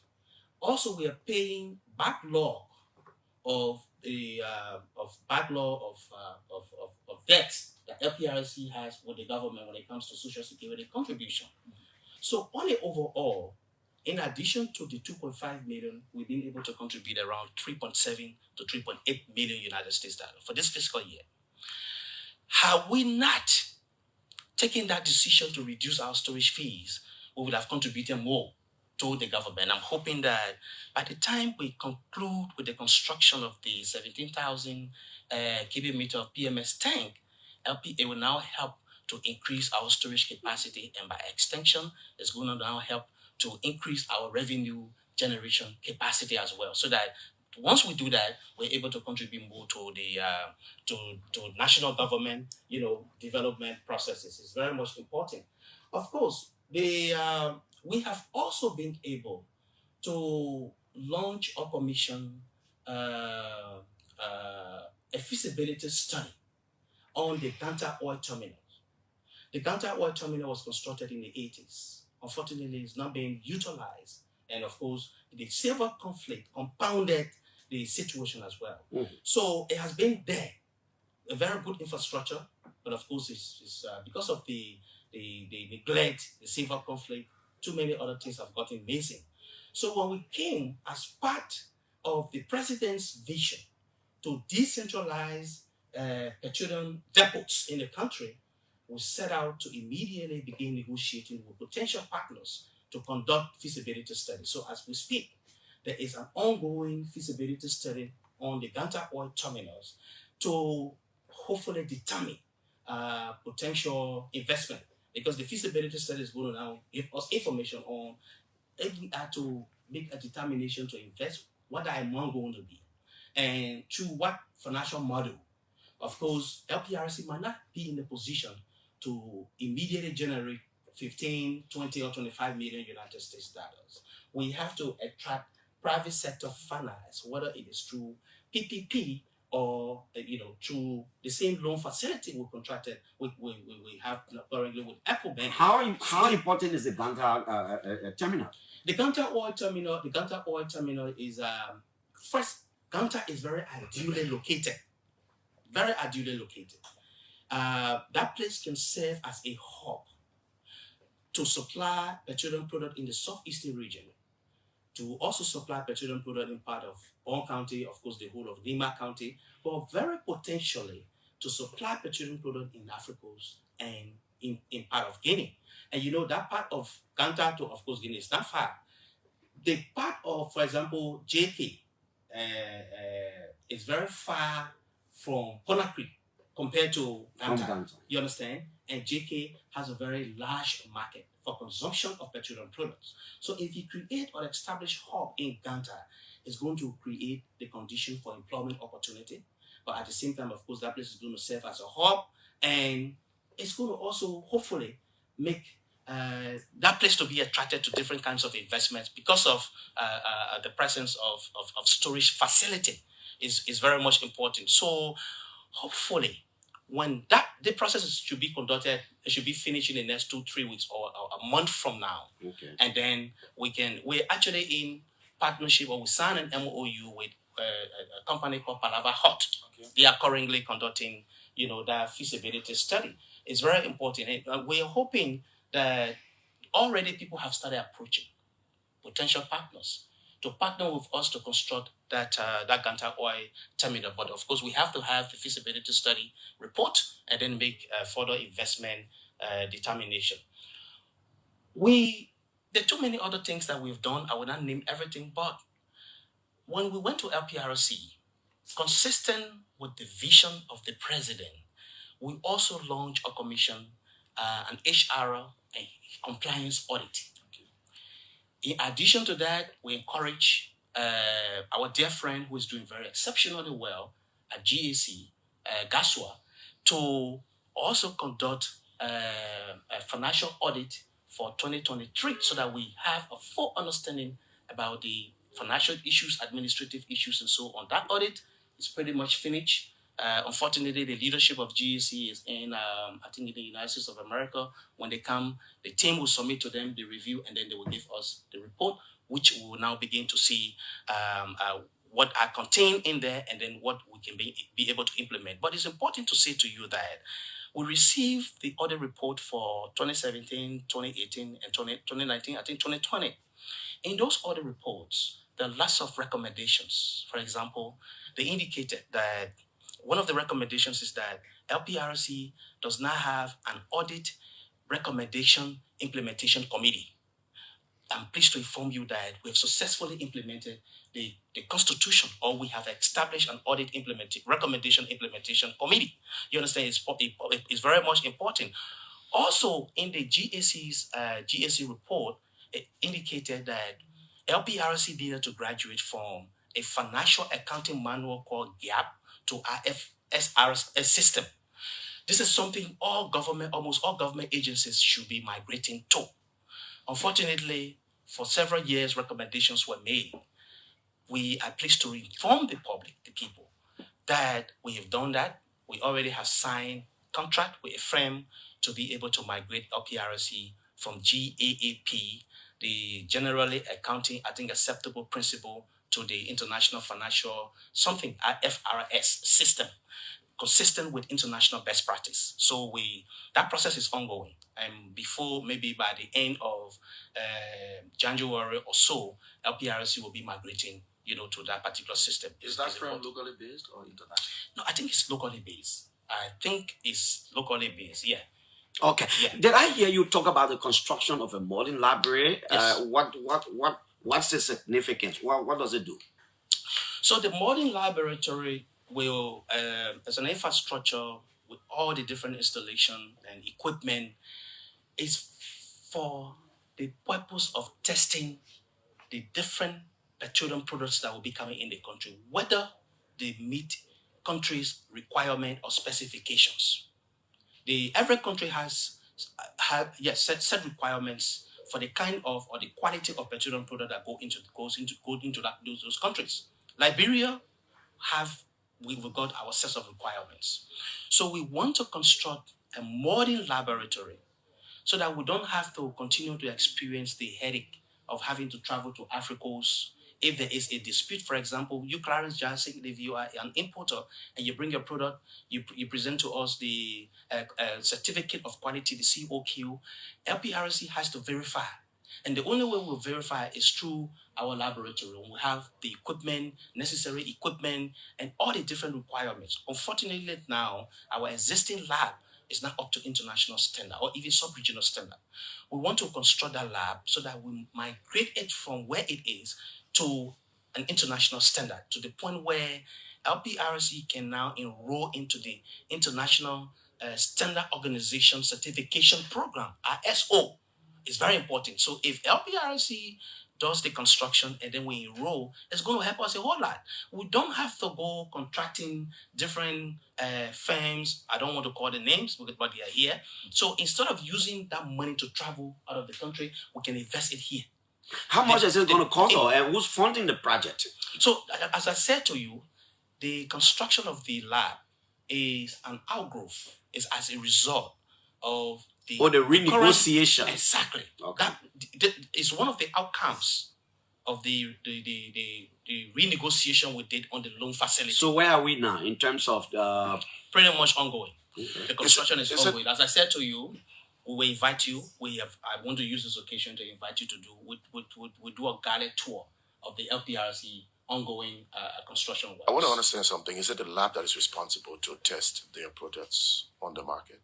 If it is the lab, Yeah, that is currently. Yeah. Yeah, currently we are testing. We're testing AGO, PMS. AGO is actually diesel, you know, and then PMS is gasoline. So we are testing them. But unfortunately, we're not testing jet and other the bitumen, you know, and there are too many other different kinds and grades of petroleum products that we are not testing because we are not sophisticated to that extent. So with the construction of the lab, it's going to make us position us in a way where we will be able to to test the different grades and the different kinds of petroleum products, including lubricants. As Okay. well. Now the LPRC is a very technical area. Staff capacity building is important. Talk to us a little bit about that. What is your administration doing to build the capacity of your staff, some of your staff, so that they become experts in the different areas there at the LPRC for productivity? It's very excellent, Clarence. This is important for any industry. You understand? So we have already set out to build staff capacity in different categories. For example, this year alone, we were able to send. You mean last year? Oh, Today is a new year. 2024, we're able to send about 2-3 different teams out of the country. One in Ghana, our current very dynamic and energetic Deputy Managing Director for Operations, Mr. Hirisi Kisai, accompany a technical team to Nigeria to do some crash courses in petroleum management, vessel discharge, procedures and processes, in different kinds of techniques when it comes to tank farm management. So we want to continue to do that so that we can cope with the current realities in the industry. It's very much important. So we're focused on that. At the same time, LPRC has an ongoing executive assistant program. You understand? I think it's EAS. So we're helping with that program has been ongoing. So we thought it's important to continue and to even add some flair to it. So we're helping our employees who do master's degree, different courses across the universities. You understand? Mostly government universities. Of course, we're helping with some privately owned universities and some technical courses as well. So it's part of the ongoing EAS program for employees. Of course, we have the General Workforce Development Program. That one, it has some serious cost implications. You have to send 2-3 people out of the country to do different courses, you understand, at master's degree level. We want to pursue that by the grace of God, but at the same time, we want to begin looking inward. Across the universities, there are students graduating with technical degrees, and some of them very top-notch. We believe it's part of our responsibilities as government institutions, especially LPRC, to see who are those graduating. If at least every year we can help 1 or 2 students to go and obtain further degree or education, come back, contribute to what the growth of LPRC is better. You understand? So we also have that program in place. So generally, we are succeeding to capacitate our employees, but it has to be done in different stages and based on the different categories. Before Kelvin and Tactus, probably if they have something to come in, let's talk a little bit about the sector, focusing on importation. Do we have a lot of Liberians in the business of importing petroleum products in the country? Is your administration encouraging a lot of Liberians to do so? Do we have the capacity to get more Liberians here? And do we have a lot of tanks to that place to withhold the tension in the case there were more Liberians venturing into the business? Yes, there are There are about 95% Liberian players. Really? Yeah, That's good. 95%, yeah. Okay. 95, 96% Liberian players in the sector.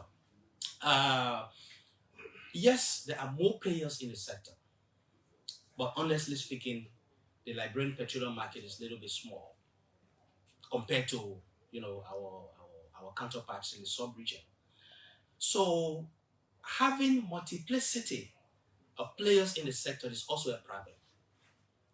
It's also a problem. So this is where our whole regulatory responsibility comes in or sets in. So it is a problem because it's difficult to regulate everybody that bring in maybe the 26 or more people that bring in petroleum product at once in the country. And sometimes you have this condition of the widespread of chemicals across the communities. Because of that, other importers that are owners of petroleum or filling stations as well, they are going through difficulties. As regulator, we understand them because they're dealing with overhead issues. They have owners of filling stations. They have to be able to pay their employees. They have to maintain the facilities. When government sets its price, currently, I think, I don't want to venture into that and then I forget, my team would supply me that information. But the current price of petroleum product at the moment, the variations of prices. You go to the filling station, there's one price. You go to the different communities, the campus, the different prices, and so on. While that may appear very good, but the leakages, when it comes to creating black market, is posing a little bit of problem. And then we are working together as players, as stakeholders, including the Ministry of Commerce, National Police, of course, the importers, to be able to address that problem. Is very much important. I thought it's good for us to highlight it as we discuss what LPRC is doing, what challenges are, and how can we collectively rally our energy to be able to solve those challenges. I don't understand when you say 95% of the market is owned by Liberians, and you also say that the market is slow. How can you spend some time on that? No, I didn't specifically say the market is slow. I said the market is small. The market is small? Yes. The Even though 95%? Oh, you can have 100% Liberian players, but the market as in the volumes of petroleum product that comes in the country on an annual basis that's sold and utilized by the country. Okay. So we stand anywhere between 350 to 400,000 metric tons of all the different kinds of petroleum products, the PMS, AGO, jet, etc. combined. Okay, you go other countries, you are talking about 2-3 million, metric ton of petroleum product being utilized. So because of the size of the country's petroleum market, the president, this is very important. We have already initiated or taken steps to do streamlining to make sure that some of the problems that I've just highlighted to you, they are not repeated, and we can be able to minimize it, working along with other major players, even the importers themselves. This is something that they've raised continuously in petroleum importation meetings. And so it's only necessary that as regulator, we focus on implementing some of them as we approach the new year to streamline, reduce. It is not intended to say we're taking somebody, because in order for us to issue you, for LPRC to issue you importation license, it comes with contracts. In that contract, there are several things that you need to do. For example, in order for you to be considered an importer, you should be an owner of a filling station. This is a major requirement across the different petroleum markets in the sub-region, even across the global community. You must be owner of filling stations, understand how to address overhead issues and all of those.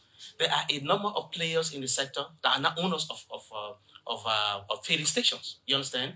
What can we do to make sure that as we regulate, they can be important, but that the government, through LPRC, will fully implement its statutory mandate when it comes to the execution or the implementation of the different terms and conditions contained in the contractual arrangement between LPRC and the different importers is very important. That's one. The second thing is that as importer, you must have certain bank balance, because importers are dealing with LC issue.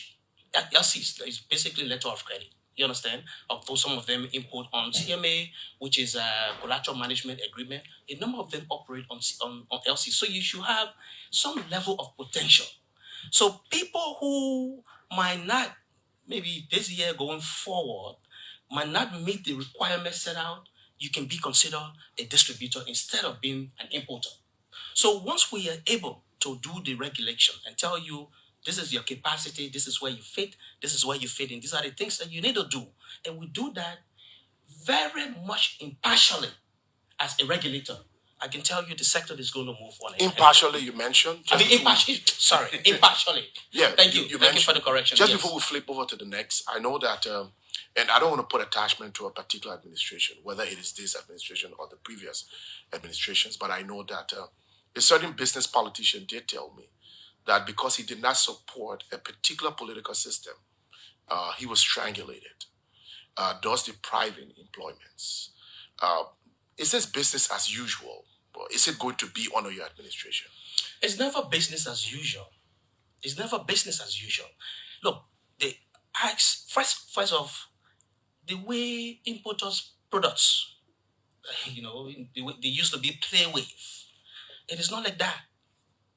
Sometimes importer bring in product and after a few days, few consignments or certain portion, not there, or they give in to other importers. No.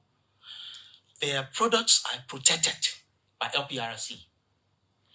It's very much important to highlight that. Their products, they are very much protected by LPRC. You understand? Because we believe once we do this, it's going to increase confidence. It's going to increase confidence, and it's also going to generate interest in the sector. It's across all the different industries. Regulators must be very keen on protecting importers' products. This is something that LPRC has done, and we are very committed to continuing to do that. I cannot tell you, what happened in the past, or currently, there's no importer that will tell you, or a particular player will tell you, maybe because of my association or alignment with John Brown or this party, I have been deprived. The same way when we went to LPRC, we said to all employees, all, not some, not few, that everybody will have the opportunity to work, whether you green or you blue, consistent with the vision and mandate of the president.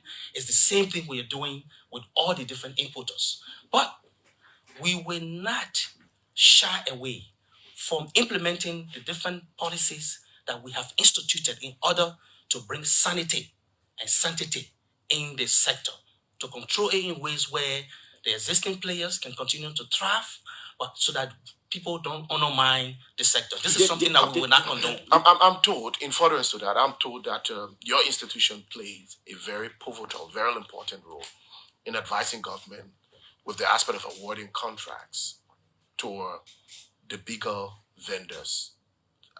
I don't want to call names, but in the past, we noticed that some of the bigger players were deprived of contracting with a certain number of, government institutions. And they had the capacity. They mentioned that they had the capacity, but they were deprived of. At what point, what is the standard for giving contracts to bigger players so that they do not see themselves? When you say giving contract, you mean petroleum contract? Yeah, to petroleum contract, like supplying government institutions. No, with PMS and AGO. No, LPRC is not part of any negotiation of that sort. You don't advise government? We don't advise government. We don't advise government agencies to choose a particular vendor or importer to do business with. All government agencies, are dealing with importers. LPRC. It is at their discretion? It is at their discretion, consistent with the laws of this country. Okay. consistent Amos with the laws Toy of this country. is the managing director of the Liberia Petroleum Refining Company. He's here this morning on the show. And my colleagues are here, Kelvin Deming and Tactus from Joy FM. Prime FM is also relaying. Before we open the lines, let's talk a little bit about partnership and to what extent is it going to have an effect, positive effect on the LPRC and by extension, the generality of our population. Partnership. Are you, thinking about getting into partnership with institutions in and outside the country? Well, it's one of the things I was going to talk about. The arrow in the LPRC is something that has been missing for decades. The arrow is actually refining. So LPRC has a statutory mandate to refine petroleum products. In order to do that, you got to build the infrastructure. And the infrastructure is to establish a refinery. We have received proposals, from construction of modular refinery to a full-fledged refinery. Of course, you heard when the president traveled with the team in China on the FOCA summit, there was this signing of MOU between Summit Group and, of course, the government of Liberia through the National Investment Commission. Mm-hmm. When they came from China, of course, he was very honorable enough, my friend and brother, Jeff, the head of NIC, informed us immediately that there was this opportunity that we needed to begin holding discussions around. So to explore the possibility of constructing a refinery, of course, they said $3 billion. So we are now at the preliminary stages, holding discussions with the Summit Group through NIC. Okay. There are different instruments that we are supposed to be submitting to them, and they too supposed to be submitting to us as part of the different discussions at the preliminary stages. And you heard the last time when we went at the end of year retreat in Buchanan, of course, reviewing different policies consistent with some of the recommendations. After that retreat, end of year retreat, we paid visit at our facility in Buchanan. We have a land. We want to now be able to increase the size of the land in order to conform with some of the requirements of Summit. You have to, in order to construct a full-fledged refinery, you have to have certain quantity of land, not more than 2,000-3,000 acres. LPRC, of course, has property. We want to now hold discussion we're holding discussion, as a matter of fact, with the Liberian Land Authority, the statutory responsible for land issues in the country, to be able to have an unencumbered land of that magnitude as part of the requirement. So yes, there is a possibility to form partnerships with people. As a matter of fact, LPRC, consistent with our mandate, announced the importation of petroleum products. So we are very well on course with that. So hopefully this year, but we cannot do it with any attempt to deprive the existing players in the market. I must emphasize this. LPRC does importation. We are going to start at importation. So the retailing is going to be left with the different players. In fact, as a matter of fact, even if we do that, there will be some importers who will serve as off-takers from LPRC. This is consistent with the mandate of the president and of the government to ensure fuel security in the country. Like I said to you earlier on, I know the one is debatable. There are governments in the sub-region that are, you have agencies that are selling, petroleum products at the retail level. We have not reached that yet. LPRC is not going to reach to that level, but we want to make sure that the president mandate to ensure fuel security is fully implemented, but also to ensure the affordability and availability of petroleum product is fully implemented. In short, you're not going to import?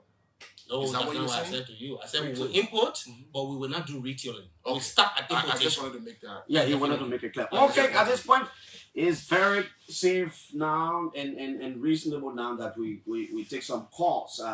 We will operate 3 numbers, except for people who are stakeholders like petroleum importers and stuff. We call our number, personal number, we'll pick you up. But 0777700995.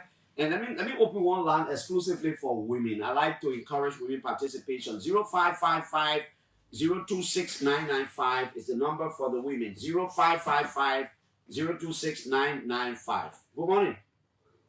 Good morning, Clarence. Good morning to Kevin Santos. And good morning to the MD studio. Good morning. Mr. Tua, my name is Focus Wilson. I'm from the Southeast. Okay. And let me say, Amos, you have done this extremely well. I think this is a wonderful new year that you give to us as Barbarians. I have two major concerns. Number one has to do with social corporate responsibility as an entity.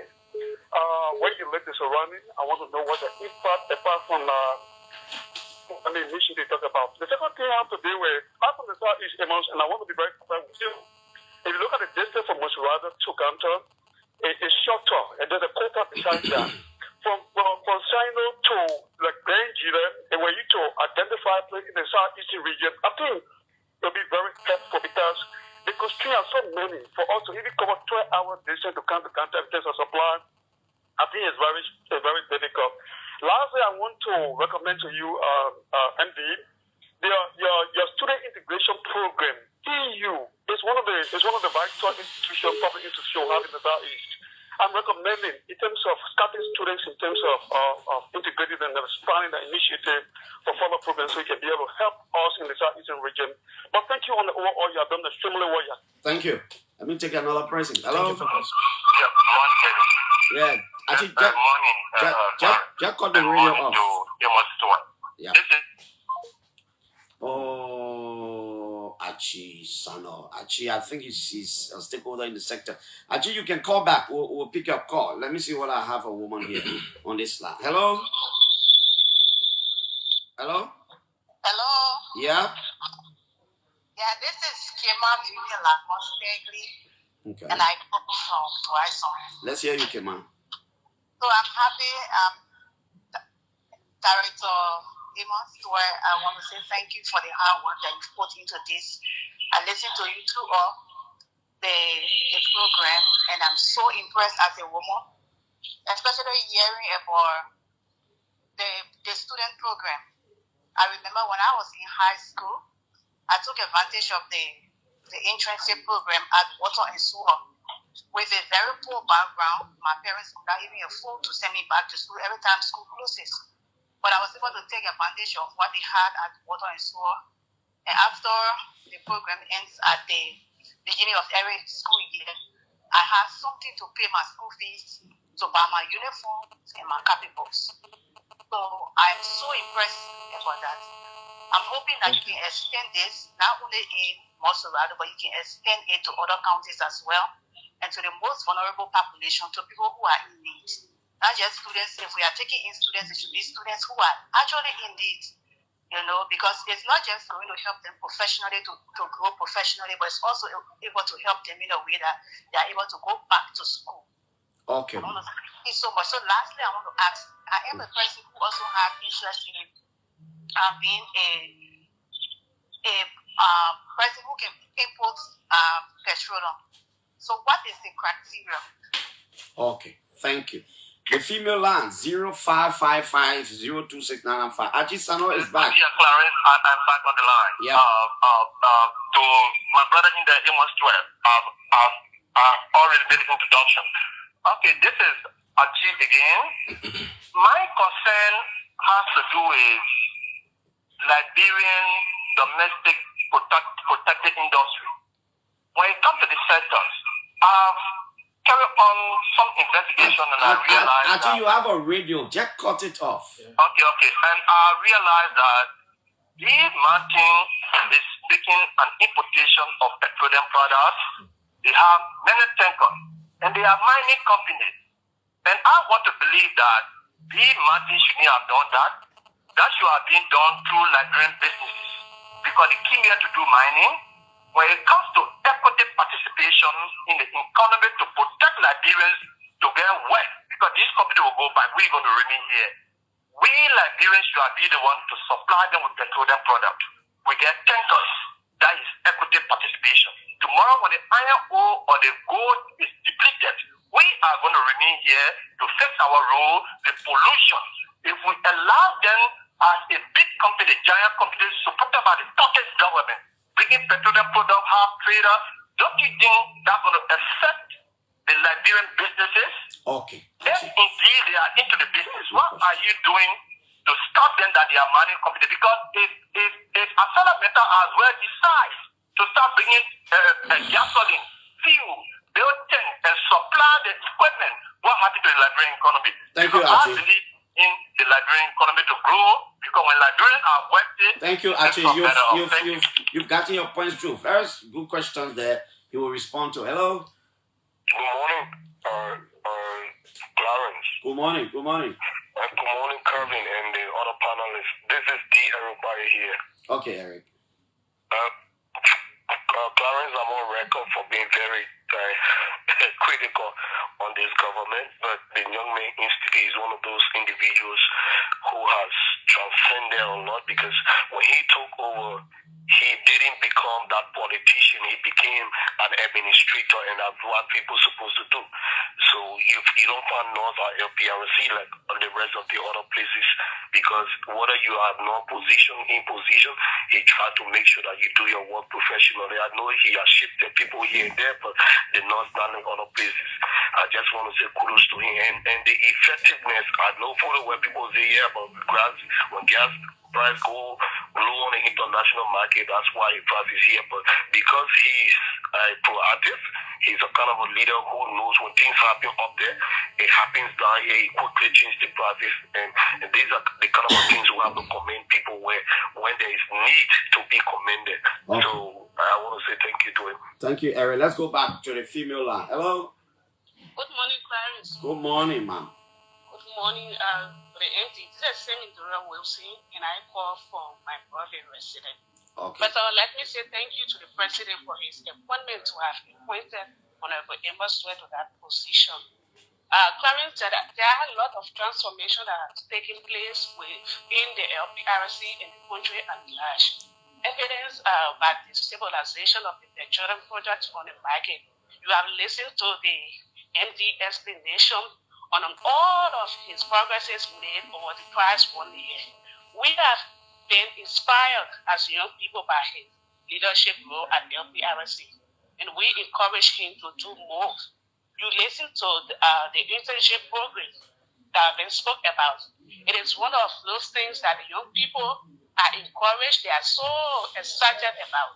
When last did you heard about the advertisement of a major position like the marketing manager position that is being advertised right now? So Emma's leadership has brought a lot of changes at LPRC, and we want to say thank you to the president, His Excellency Joseph Yuma Bwaka, and we encourage our leader to do more as we enter into 2025. Thank you, Clarence. Thank you. Let's move on. Let me take, I think this could be another stakeholder in the sector. Musa Sharif. Musa, let's hear you. Good morning, Clarence, Good morning. and to all of your people, your top journalists in the studio, and to our very vibrant and MD. MD, good morning. Good morning. The comrade is strong. Today I call to commend the MD personally. First, his human relationship is very good. Yeah, I have interacted with him. For now, he's sailing very well. I have not seen him like a politician. He does not have color at the moment, and I'm sure he will maintain it that way. What he said in studio is correct. He does it for all. I just want to commend him this morning, and then I hope 2025 will be better. My only concern is MD, when people get before you to have import meeting, you are open up, but most of the import partners, they are not sincere to the issues. And then they get before you, and then they grumble indoor. When they get before you, they don't say what is necessary to be said.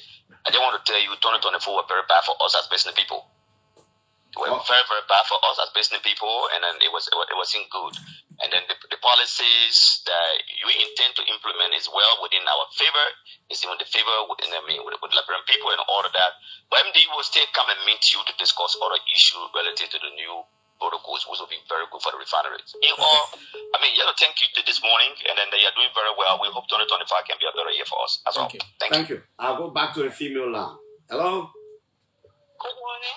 Good morning. This is Anita Matiko, and I'm phone in from Central Town. All right, Anita. Yes, Mr.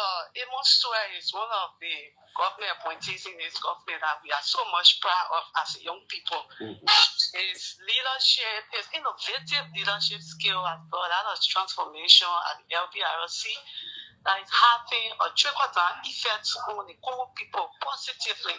So just know I just want to appreciate him for the hard work he's doing, encourage him to do more as the government proceed in rescuing the Liberian people. Thank you so much and happy new year to all of us. Okay, let's go to the other line before we come back to our other line. Hello?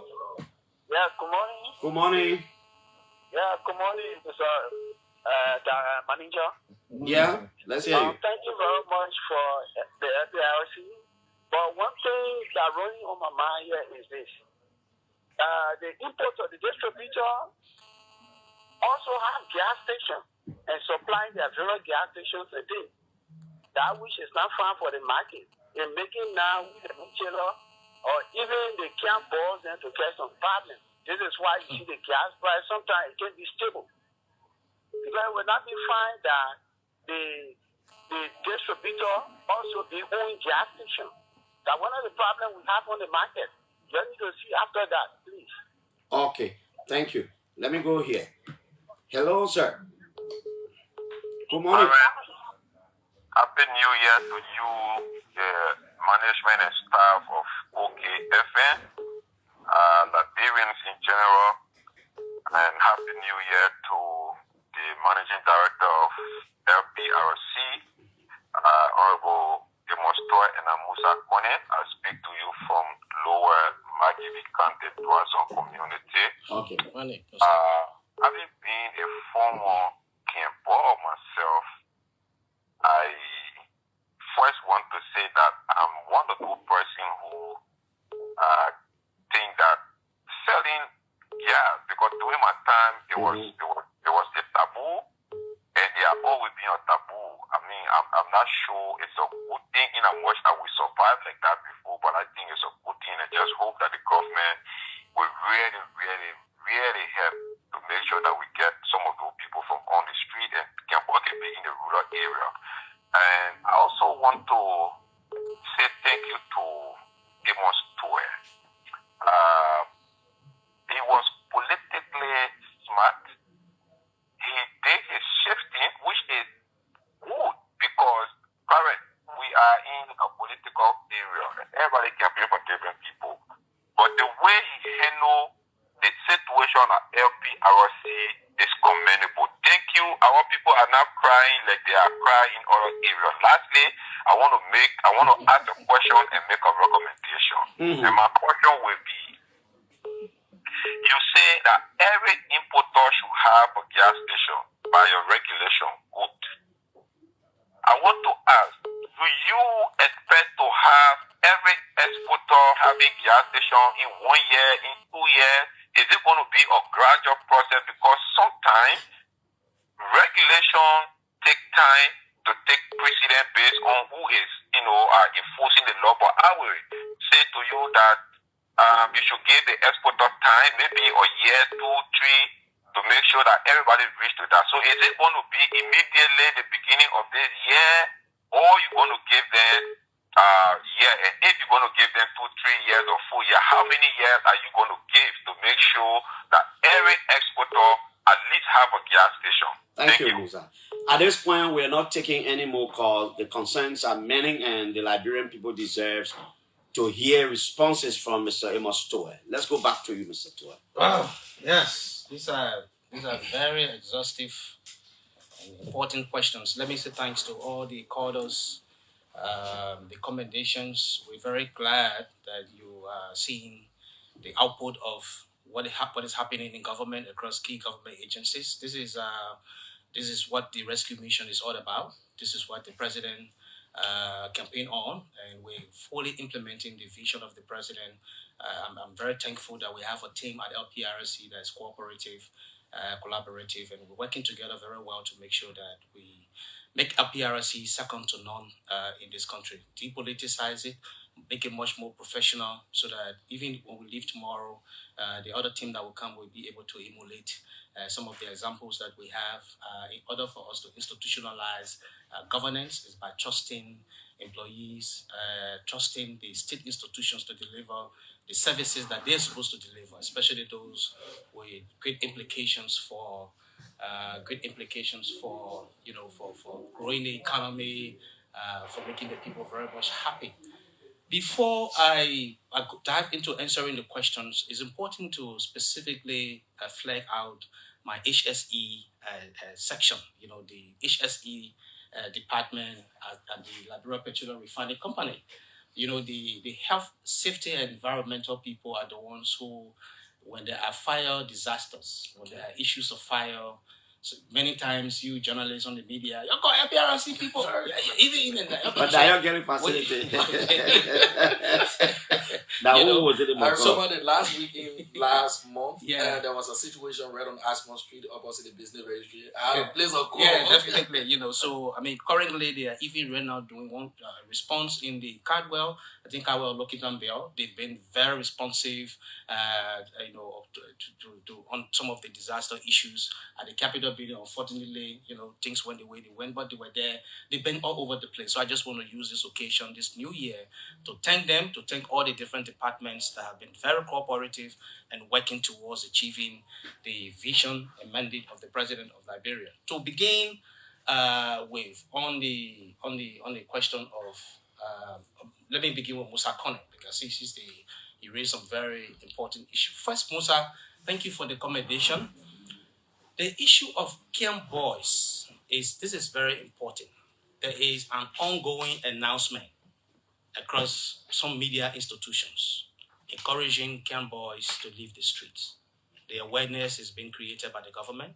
The government has to create the awareness officially. My understanding is that I think the middle of January of this month, they should be implementing that. So the Liberia National Police, in collaboration with the Fire Service, LPRC, I mean importers, of course, LPRC is providing, policy support in that direction and so on. So announcement is ongoing. I want to encourage all campers. These are some of the, when you hear fire disaster here, sometimes when they do the investigation, it's as a result of gasoline in some kind in the house. We want to encourage you, diversify your business, and forget about that, because it's also creating problem, in the country. Musa, to answer your question specifically, when we went to LPRC, it's one of the things we immediately included in the contract between importers and the management of LPRC, the contract for the issuance of importation license. If you check 2024 contract, there is a provision that clearly spells out the roles and responsibilities of each player, including importers, what are the things that they're supposed to do. I just outlined some of them. So we have created that awareness for a whole year, encouraging them. If you are a foreign importer, there's a time frame within which you're supposed to construct your facility. Some of them were given 6 months, of course, 1 year for Liberian importers, because we know there are already players who have filling stations. You go Sierra Leone, you go in other countries, if you don't have filling stations, you can't be considered an importer. So there are several other regulations that we have to enforce, and we will begin enforcing, those regulations. It's very important. So yes, that's the time frame within which they're supposed to construct. They started their awareness last year. To focus wasting, thank you very much for the commendation also. Currently there is a facility in Maryland that is owned by Power Oil. Of course, we have AGO and PMS tanks.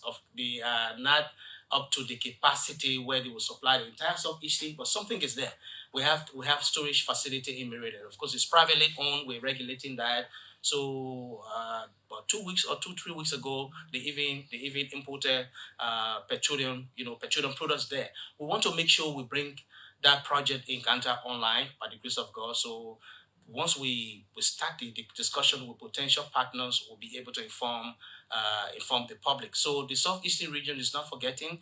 Obviously, it's a very critical part of the economy of this country. So On the question on B Mountain. B Mountain is a concession company. You know, signed a concession agreement, of course, in a dime minute to the time. The previous administration, the very 11th hour, they amended the mineral development agreement and they pull in there a provision that allows, that's supposed to, give B Mountain the right to import. But I must say that when we came as a government, new government, we review that and we review the position of importers, the Importers Association of Liberia. I had a couple of meetings with them, and one of the issues they stressed, even in the past, is that this is going to undermine the sector. So we review all the different issues, some of the decisions. We thought that it's very important that B Mountain cannot be an importer. And as a regulator, we're saying this with both faith, with good intention, because we don't want to contribute to undermining the petroleum sector in the country. So at the moment, Musa, and those are concerns about whether B Mountain is importing or not, we have since informed them that we will not issue any importation lessons to them, particularly for the importation because they mostly deal with AGO. So currently, B Mountain is taking petroleum product from another importer. Instead of they importing directly, they are not. I just wanted to clarify that it's part of the decision, of this government, of the new management, that you can't be concession company and you'll be importing. There's a couple of concerns where the way the contract was awarded with B Mountain. Of course, some of those things have been reviewed. With ICE, the board mandated management the other day for us to commission an audit. In the processes that led to the award of contract between B Mountain and LPRC, that process finished, and then we're seeking some pieces of advice here and there, and be able to take some very important decisions in the sector in order to continue to. So in other words, moving forward, B Mountain will now import gas here. Under the president's leadership or administration, we're not sure LP Mountain, as a concession company, is going to import gas by themselves or any petroleum product. There are a couple of other things they're doing on their own, and it's important, as you people have flagged, they need to review some of these concessions. It's very important, so it's good that these concerns are being raised. Some of these concessions need to definitely be reviewed. It's important. So from our end, that's what we are. That's what we are doing. What's the other? I think so far, right? Those were the very important concerns raised. The rest of them, they are accommodations. So I just want to emphasize on the construction of the refinery. We are still entertaining. We are open up for discussion. There are ongoing preliminary conversations with 2 other companies, but we just want to assure our people that under the leadership of President Joseph Boakai, I'm not sure Liberia will experience the issue of petroleum shortage, except something very dramatic happens in the global petroleum market. Some of those exogenous, effect or factors, we might experience it, but we're taking the appropriate strategic steps to prevent or avoid the occurrence of any such thing called petroleum shortage in the country. Mr. Amos Stewart. Gentlemen, anything else? Yeah, any update on the petroleum theft? The other time we got reports that some of your employees did steal from the tanks belonging to some of the importers. That person was fired. That person was automatically fired, consistent with the handbook, consistent with the different policies at LPRC. We have zero tolerance policy on theft, on petroleum theft. You understand? So once you're involved with that, there is evidence, you're automatically fired. So 2 persons, I think 1 or 2 persons have been fired. 2 persons were suspended, for negligence, and a couple of decisions that we've taken in order to bring sanity to the institution is one of those. So we are very keen on making sure that we don't experience any issue of theft. It's also important to emphasize that one of the problems that previous managements or so is the issue of demurrage. Demurrage usually can be a claim on the company when there is negligence to allocate, to do leakings allocation. Those are industry terminology, I'm sorry. But, it's basically about allocating space, or we call it haulage space, to importers in our tanks. So when you, for example, if Tatos is bringing petroleum product and he signals you and you approve, Tato brings his product, and unfortunately you are not creating the space for him, it is on you, it's your responsibility. So the number of days that the ship will be in the country for, Tato bearing Tato's product, the management will be responsible. Since we took over, we have not experienced anything about demolish, at LPRC. It's very important to emphasize this point.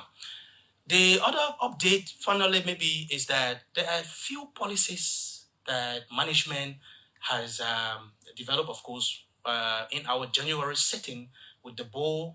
The board is going to approve them. For example, one of the issues that we're lacking, that the GAC report talk about, is importation policy. The absence of importation policies created different things. For example, we have now an importation policy. We have what we call the LPRC tank first policy. There are a couple of things that we've instituted, and I'm quite sure once we begin to implement them, it's going to bring some level of efficiency at LPRC, or increase the efficiency level at LPRC, and for the most part, even in the sector generally. Okay, Titus, Kelvin, thanks for coming, guys. Happy New Year. Any final word to your employees, to the Liberian people, the stakeholders in the petroleum sector, as we started a new year already and moving ahead? Definitely. So we want to again thank the president for this confidence.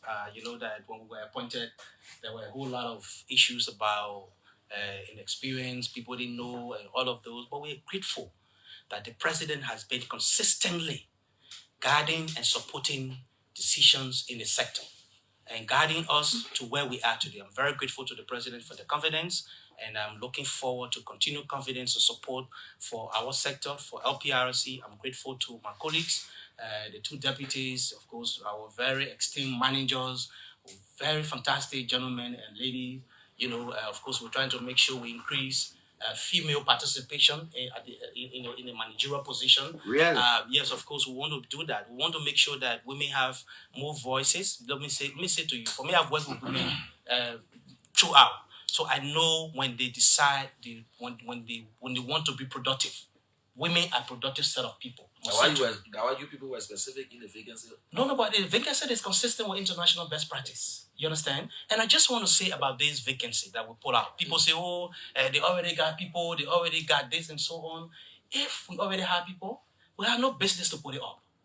This is in line with the mandate or vision of the president, to make sure that we prioritize competence, we prioritize skill set in the public bureaucratic system of our country. So it has not happened for many years. LPRC is going that. We're going to be advertising some internal positions.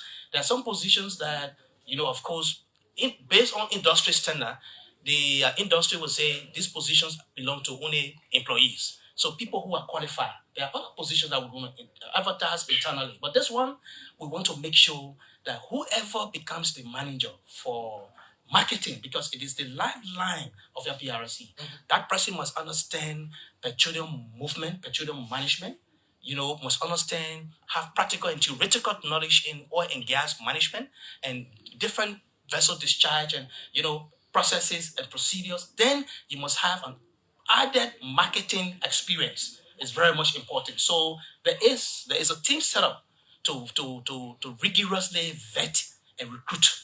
A quick question. Is it true that there were positions never occupied during the previous administration, the immediate past administration?